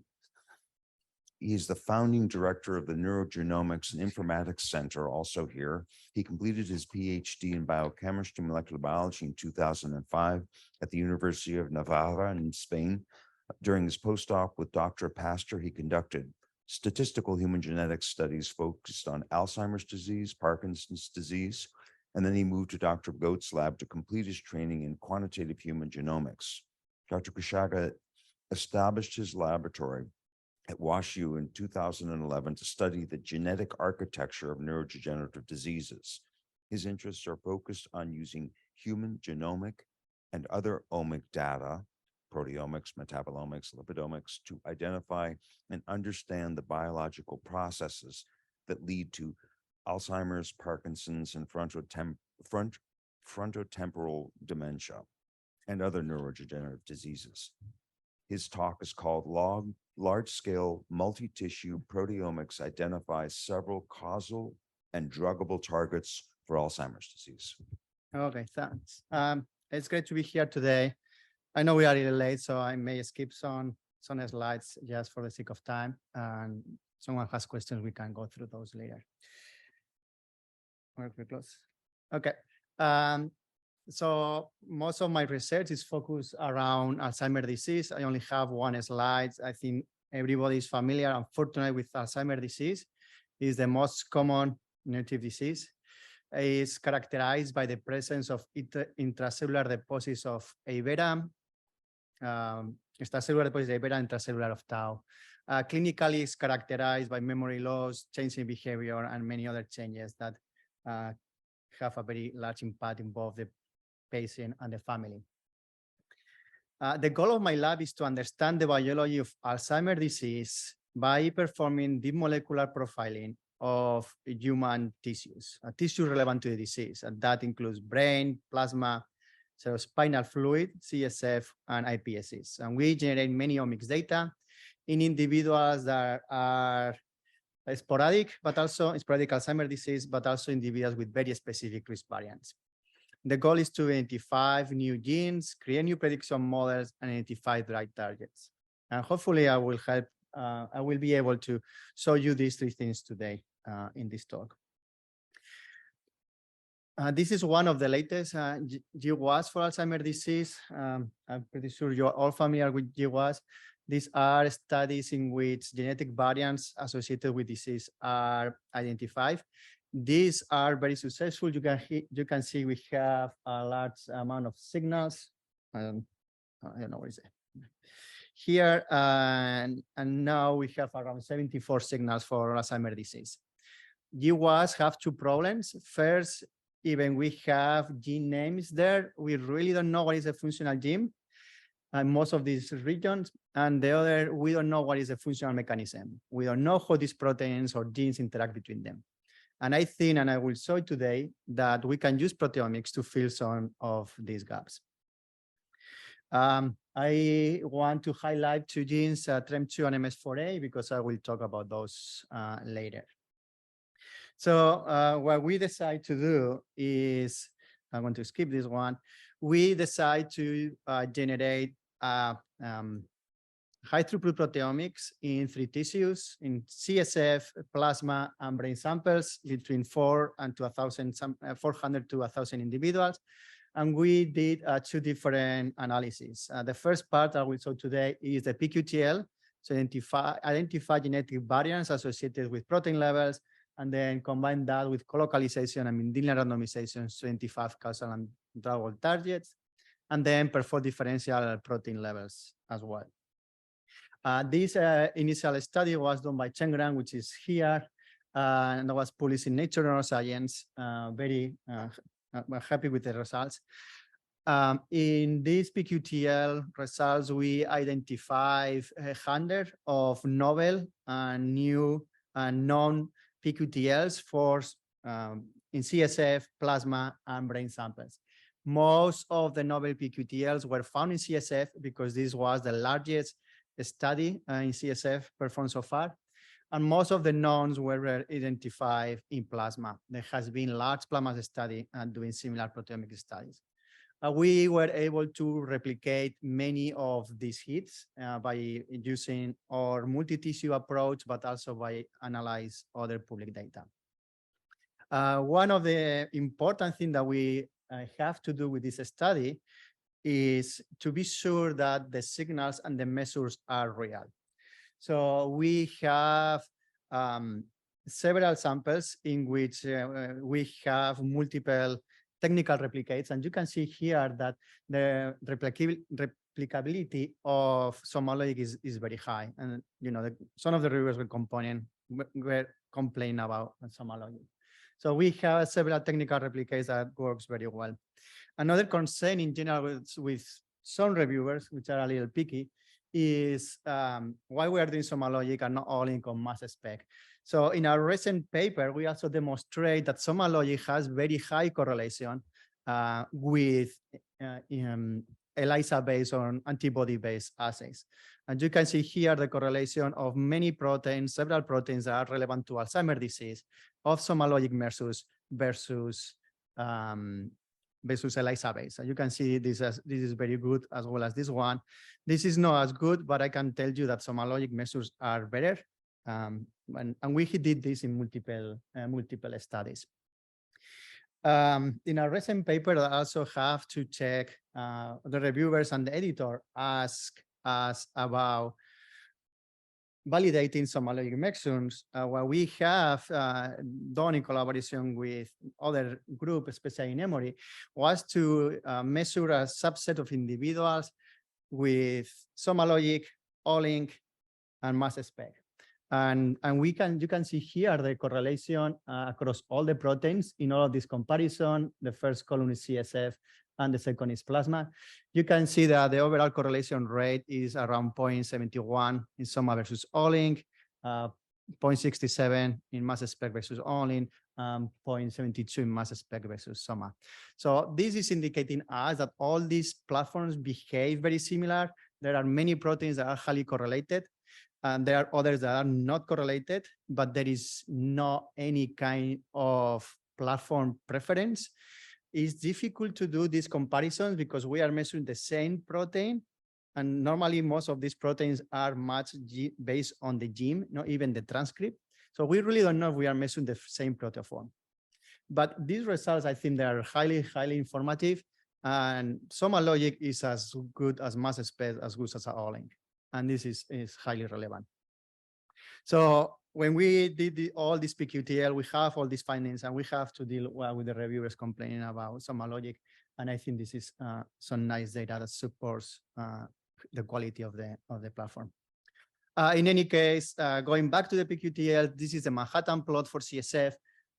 We have at the end around 900 individuals. You can see the p-values that are highly significant, -200. We also perform both cis and trans signals, identifying many trans signals as well. This population was based on individuals from the 90 DRC here. So they are individuals enriched for Alzheimer's disease. And one of the first questions is, well, are any of these QTLs disease specific? Because I would love to have a disease specific signals. So what we did was we did 3 different types of analysis. First, we include disease status as covariate. Then we analyze controls only, and then cases only, and then controls only. And this is a correlation of effect size for the sentinel variants. As you can see, the correlation is very, very high, around 1 in all the cases, indicating that these signals are biologically relevant. We are finding variants that modify protein levels independently of disease status. The correlation in brain for controls is very small because we only have 24 samples, so controls. So these estimates are not that good. But in general, unfortunately, we don't see any disease specific. The good thing is that we can apply this data to any trait. We have done 3 tissues: brain, CSF, and plasma. So the next question that Chengran did was whether, what is the overlap between pQTLs between these 3 tissues? Are we learning something new by analyzing multiple tissues? And what we found is that there is a relative large number of QTLs that are tissue specific. For this analysis, we split those in cis and trans. And we can see that there is more overlap in cis signals, and this has been reported already for eQTL, but between 25 to 35% of the pQTLs were still tissue specific. And trans are highly tissue specific, more than 75% they are. So this is indicating to us that if we want to understand and study diseases that are brain related, we need to study tissues that are related with those tissues and any other analysis as well. So that's one of the important questions that we were able to answer with this analysis. And the other question was why we are doing pQTLs. This analysis was done with the Soma 1.3K. I will show the 7K later. But it's a nice number of proteins, but still we have 80,000 genes, right? So we is a lower coverage than other approaches. So what Chengran did was to determine what is the overlap between pQTLs and expression QTLs, splicing QTLs, methylation QTL, and histone modification QTLs. And what he found is that between 44 to 75%, 71% of the protein QTLs do not colocalize, do not overlap with other types or QTLs.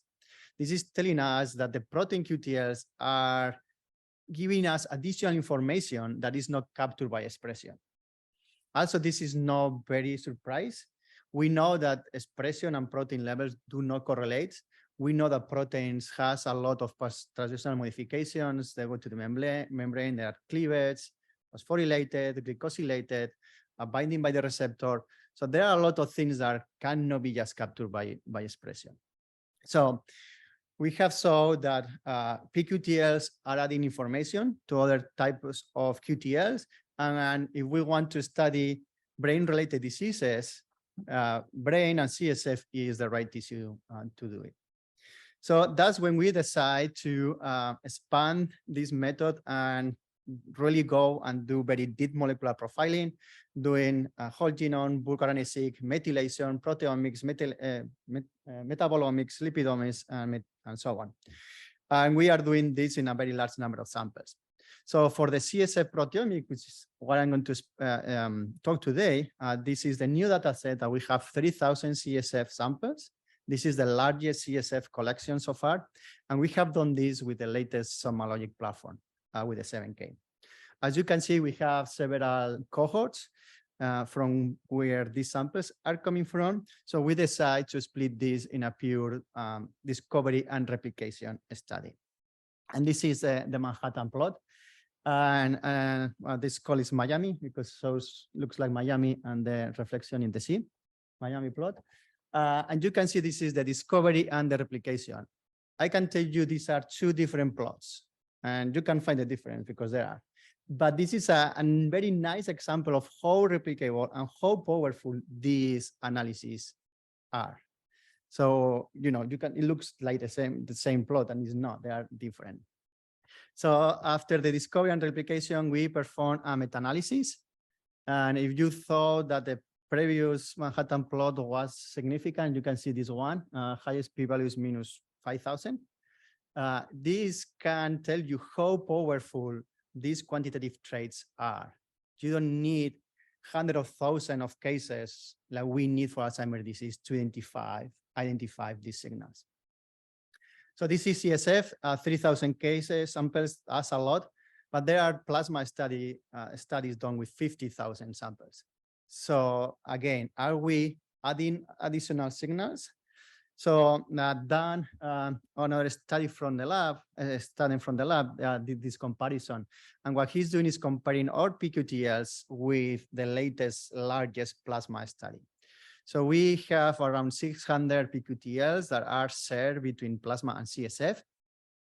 But we have a lot of novel CSF-specific signals. These are proteins that has been measured in plasma, and we have a signal that is not reported in plasma. Most of the plasma studies so far have been done with the 5K. So we also have around 600-700 signals that are novel, because these are these 2,000 novel proteins that no one has reported so far. So yeah, I think this is nice. You know, we have a lot of new signals. So what we can do with these signals?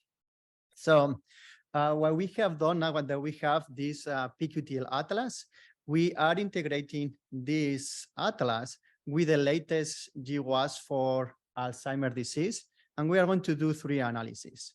One, we are going to determine the protein levels in AD cases and controls, genetically driven protein levels, like a TWAS fusion-like approach. We are going to identify proteins or signals that colocalize with Alzheimer's disease risk, and we are going to infer causality by perform Mendelian randomization. So the first part was to do a PWAS, so to determine the genetic the protein levels that are genetically determined, and we found 456 proteins that are differentially expressed in Alzheimer's disease versus controls. Some of these are very well proteins that we know, so nice positive controls. What we expect to see include ApoE, TREM2, CR1, but we also have many, many other proteins. And we also see an enrichment of specific cell types. We identified 140 proteins that colocalize with the GWAS. Some of these are, again, are known signals like CR1, TREM2, ApoE, but we also have new findings that are helping us to understand the disease. Like in this loci, CR1 was always the gene, and now we see that it's not only CR1, but also CR2. So we are expanding the knowledge about Alzheimer's disease biology. We also perform Mendelian randomization, and we identify 46 proteins that are significant in the Mendelian randomization. So when we combine these proteins, we have 25 of them that are significant in all analyses, in the MR, in the colloq, and in the PWAS. These proteins are enriched in microglia and neuron cell types, and there are very interesting proteins. I don't have time to go into too much in the biology, but there are new proteins that are all associated with microtubule binding, which is tau pathology, and those proteins are expressed in astrocytes. There are proteins that are also associated with microglia, disease-associated microglia, what is called DAMs, and there are others that are associated with lysosomal, which we know they are enriched. So we are finding new proteins that are implicated in disease that have never been reported. And we also have very nice positive controls as well.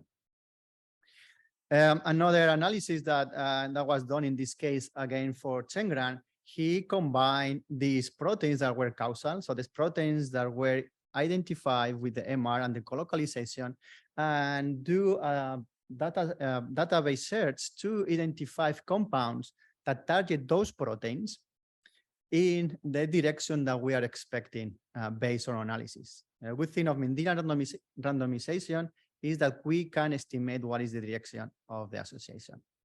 So he identified several compounds that can be repositioning not only for Alzheimer's disease risk, but for other traits. He ran Alzheimer's disease risk, progression, onset, Parkinson's disease, ALS, and stroke. And some of these are also well-known drugs that can be repositioned as today. So this is a very unbiased analysis of drug repositioning.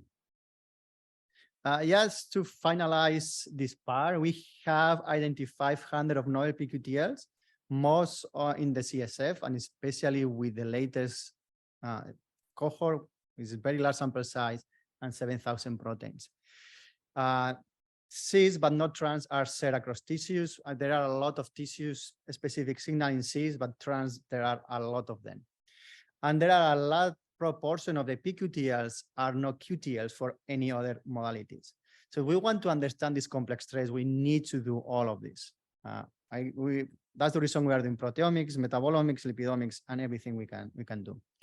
And I can show that Mendelian randomization can identify proteins involved in these complex traits and potential drugs for repositioning. So this is all good, a lot of p-values, a lot of MR hits, and so on. But my question is how we can use this data to understand the biology of disease. And I'm going back to this Manhattan plot, and we have TREM2 and MS4 there highlighted. So TREM2 is part of the Somalogic panel. So we have run a GWAS for TREM2, and this is the Manhattan plot that we have. And as you can see, we have a very strong signal in the MS4A region. And this is not just any MS4A region. This is the same region that perfectly colocalized with Alzheimer's disease risk. The initial association of MS4A with Alzheimer's disease was reported in 2003. So a few years ago, no, 2013, sorry. But no studies have been done for MS4A until now because we didn't know what was the mechanism. We didn't know anything about this gene. This finding by itself is telling us that MS4A modified risk for Alzheimer's disease by modifying TREM2 biology.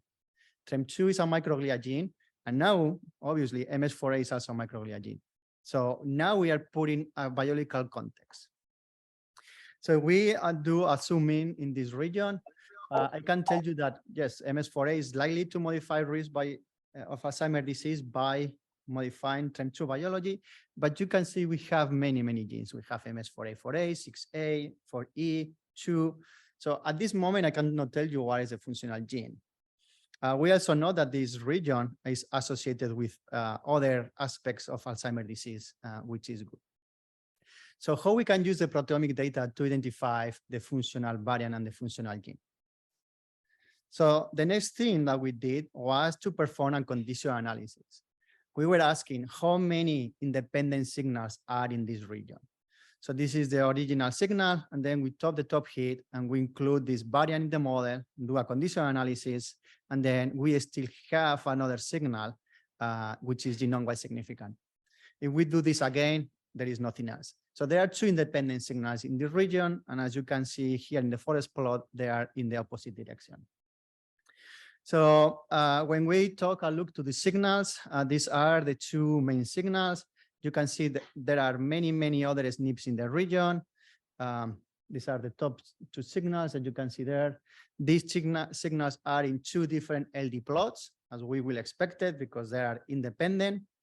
And there are many other variants and many other coding variants. And they are all very significant. And this analysis was done in non-Spanish Y. We also generate the Somalogic platform in around 500 African Americans. And the African Americans has different LD pattern in general, but also in this region. So when we analyze the association of these variants in African Americans, we found that there are only two variants that remain significant in African Americans. So now we are performing what is basically a fine mapping, and we can tell you that the functional variants are very likely to be these two independent variants. They are in two different LD plots, and they are both coding variants. So now we have gone from association to functional genes, functional variants, and a biological mechanism of the disease. These variants, in fact, they have a significant epistasis between them, not only for CSF TREM2, but also for Alzheimer's disease risk. So this is more proof of these variants being the functional, and they interact between them. Just to finalize this part, also in collaboration with Laura Piccio and Celeste Katz, we were able to validate these findings. Using primary macrophages as a proxy for microglia, we overexpress and knock down MS4A. And when we overexpress MS4A, we also see an increase of TREM2. And when we silence MS4A, we also see a decrease of TREM2. This is a nice functional validation that, yes, what we saw in genetics is functional. We can modify soluble TREM2 levels by targeting these genes. Based on these findings, now there are at least 2 or 3 pharma companies that are trying to, or they are already targeting MS4A4A in order to modify soluble TREM2 levels and modify risk for Alzheimer's disease. So now we also have identified a target and mechanisms for that target. I don't know if this is working now. I think I broke it. Oh, it's dead. So much data. I need to restart. It died. In the meantime, this is restarting. Do you have any question for this part?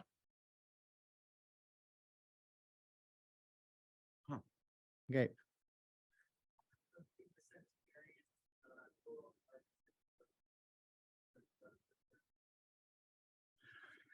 Could you repeat? Yeah, so the question if there is a structure for MS4A. So I should know the answer because we did that analysis, but I don't remember. There are one signal is in the MS4A4A and the other in the 6A. So there are 2 different proteins. They are all intermembrane proteins, but I don't know at this moment the question. I also cannot tell you how MS4A modifies soluble TREM2 levels. That's something we are trying to figure it out. We know it does, but we don't know what is the mechanism.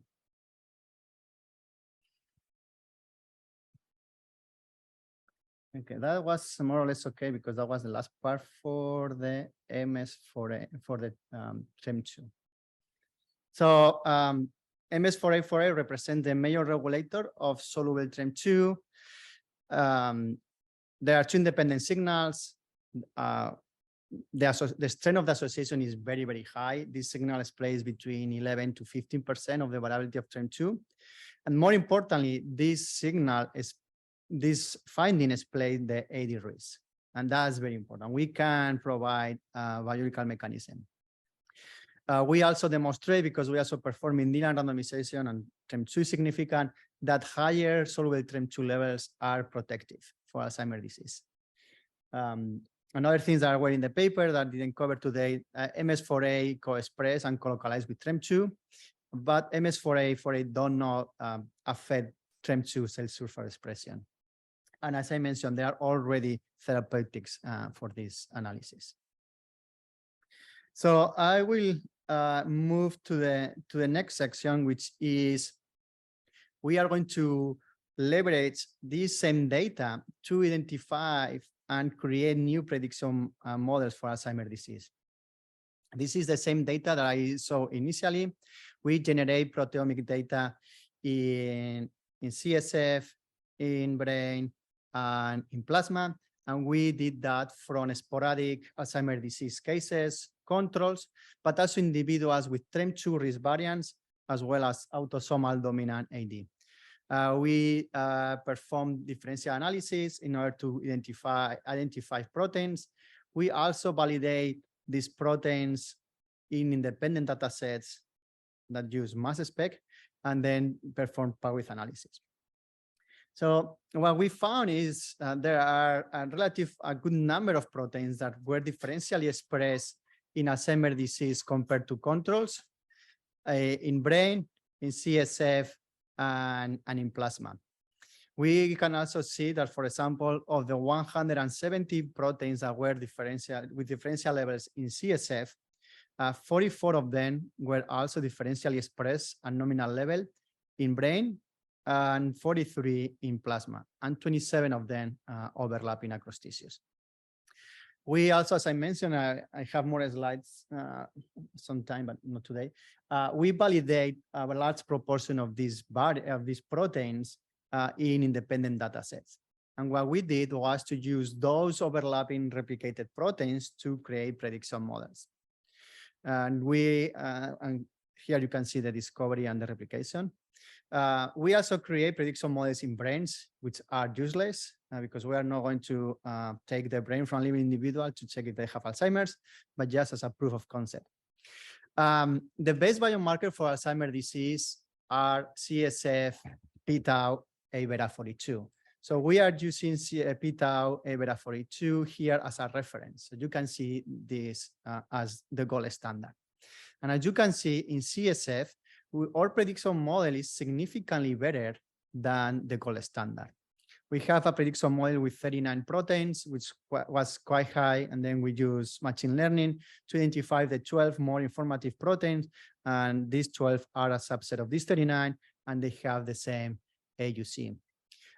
In the replication, our model is even better. We don't have CSF, A-beta, and tau in the replication cohort, so we cannot present that. But you can see the AUC in the replication are 1. So here you are. We also create prediction model in plasma, and these proteins, including plasma, are different. So we have tissue-specific prediction models. In some individuals from which we have plasma, we also have CSF. So this is the prediction model for CSF for these individuals. Our model is not as good as the CSF1, but it's not significantly different to the CSF. So we are creating blood-based biomarkers that are as good as the gold standard, which is CSF, but in plasma. So that's much more informative. So this is a nice example of how we can create prediction models for this. One of the reasons we also want to create prediction model is because the therapies for Alzheimer's disease at this moment are mainly targeting A-beta and tau. So you cannot use A-beta and tau as biomarker when your therapy are these proteins. You can use those proteins for target engagement, but not for disease tracking. So having A-beta, tau-dependent biomarkers are instrumental to the field. Just one last part, as we have been talking about TREM2. TREM2 was identified a few years ago because there were rare variants in that gene with very high effect size. And we were able to put together a good number of individuals with TREM2 variants. And we ask, can we identify proteomic signatures of TREM2?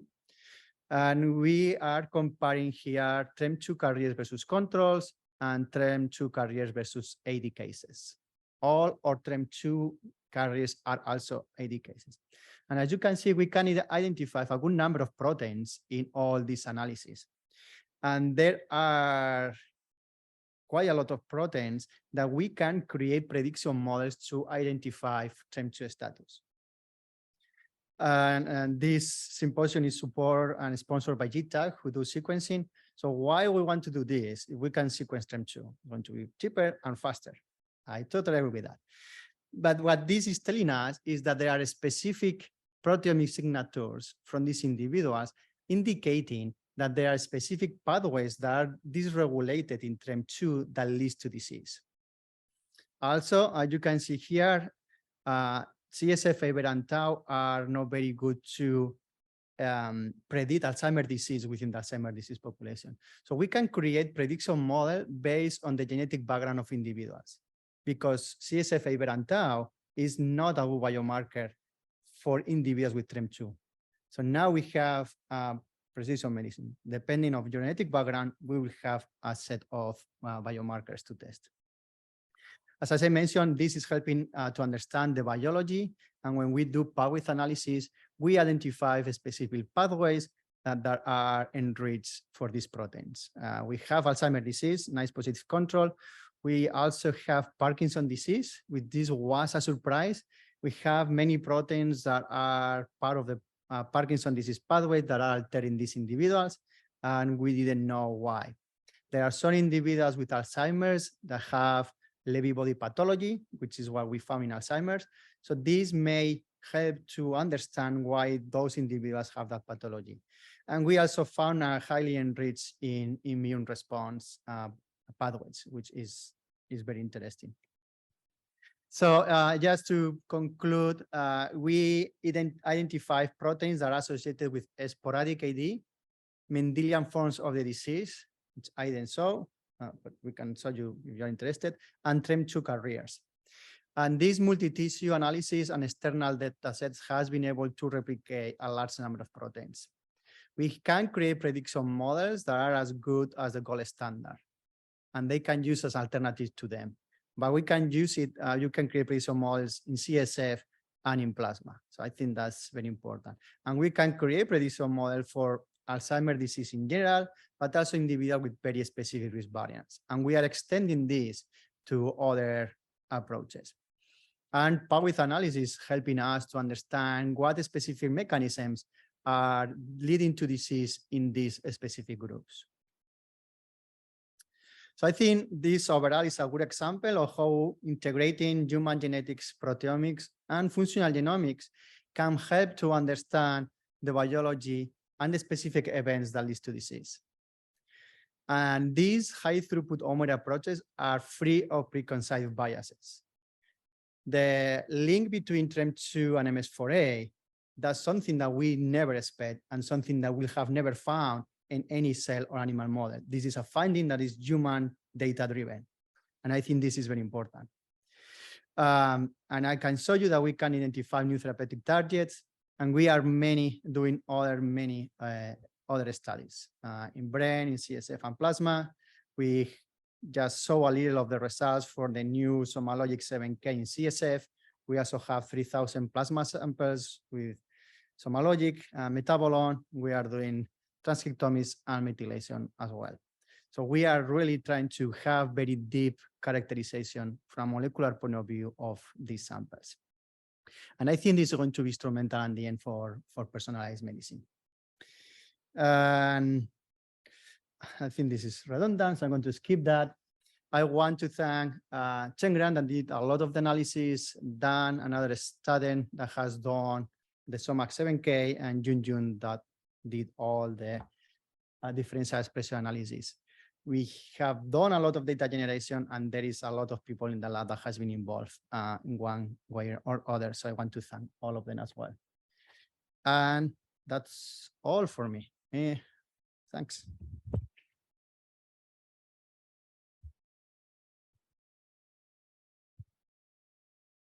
Questions from the auditorium? You could raise your hand, Rich or I will.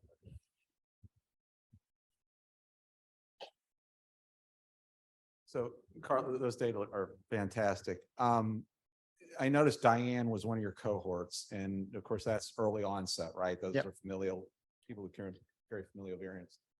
And I know that Randy Bateman and others are tracking a lot of those folks through time. Have you thought about, or maybe you've already done this, have you been looking perhaps at the ability of taking some of these protein signatures you've developed in these multi-cohort analyses and tracking individuals prior to onset of symptoms to see if the protein models that you've built are in any way predictive of onset of symptoms in a cohort like that, where you know onset is very likely and they're tracking those individuals to onset? Yeah, so we are doing that. I don't have any data, any results. We have generated SOMA 7K in CSF from Dayan. And as you mentioned, this is a very unique cohort that they have autosomal dominant AD with the mutation. We also unfortunately know what is the age at onset for these individuals based on the family history and the mutation. So we can identify proteins that are changing before the clinical onset. So we are doing it. I don't have any results to show at this moment. Any other questions? Are there any questions from our I know the viewers? lunch is waiting. Hey, Carlos, that looks great. Thanks for showing the replicability. I'd love to hear just about the batch effects, like CSF and blood on Somalogic makes sense. But did you have to process brain differently? How are the batch effects between tissues, between people? So we have done some correlation across tissues, and the correlation between brain and CSF is better than plasma. But we run brain and plasma totally in a different batches because we know it's different tissues, so it has to be different. We have breed samples in our plates to correct for batch. So we have to take a look to that. But in general, I mean, it looks good. I can speak that because we run the platform similarly for large studies. We generally, as Soma recommends, we put bridging samples across the plates, and that usually handles the batch effects quite well. Yeah, so and there are a lot of things we didn't talk. We have done batch effect analysis, checking by plate, and we have also done SBAs and so on. But yeah, I mean, we're quite happy with that. Yeah. All right, thank you again, Carlos.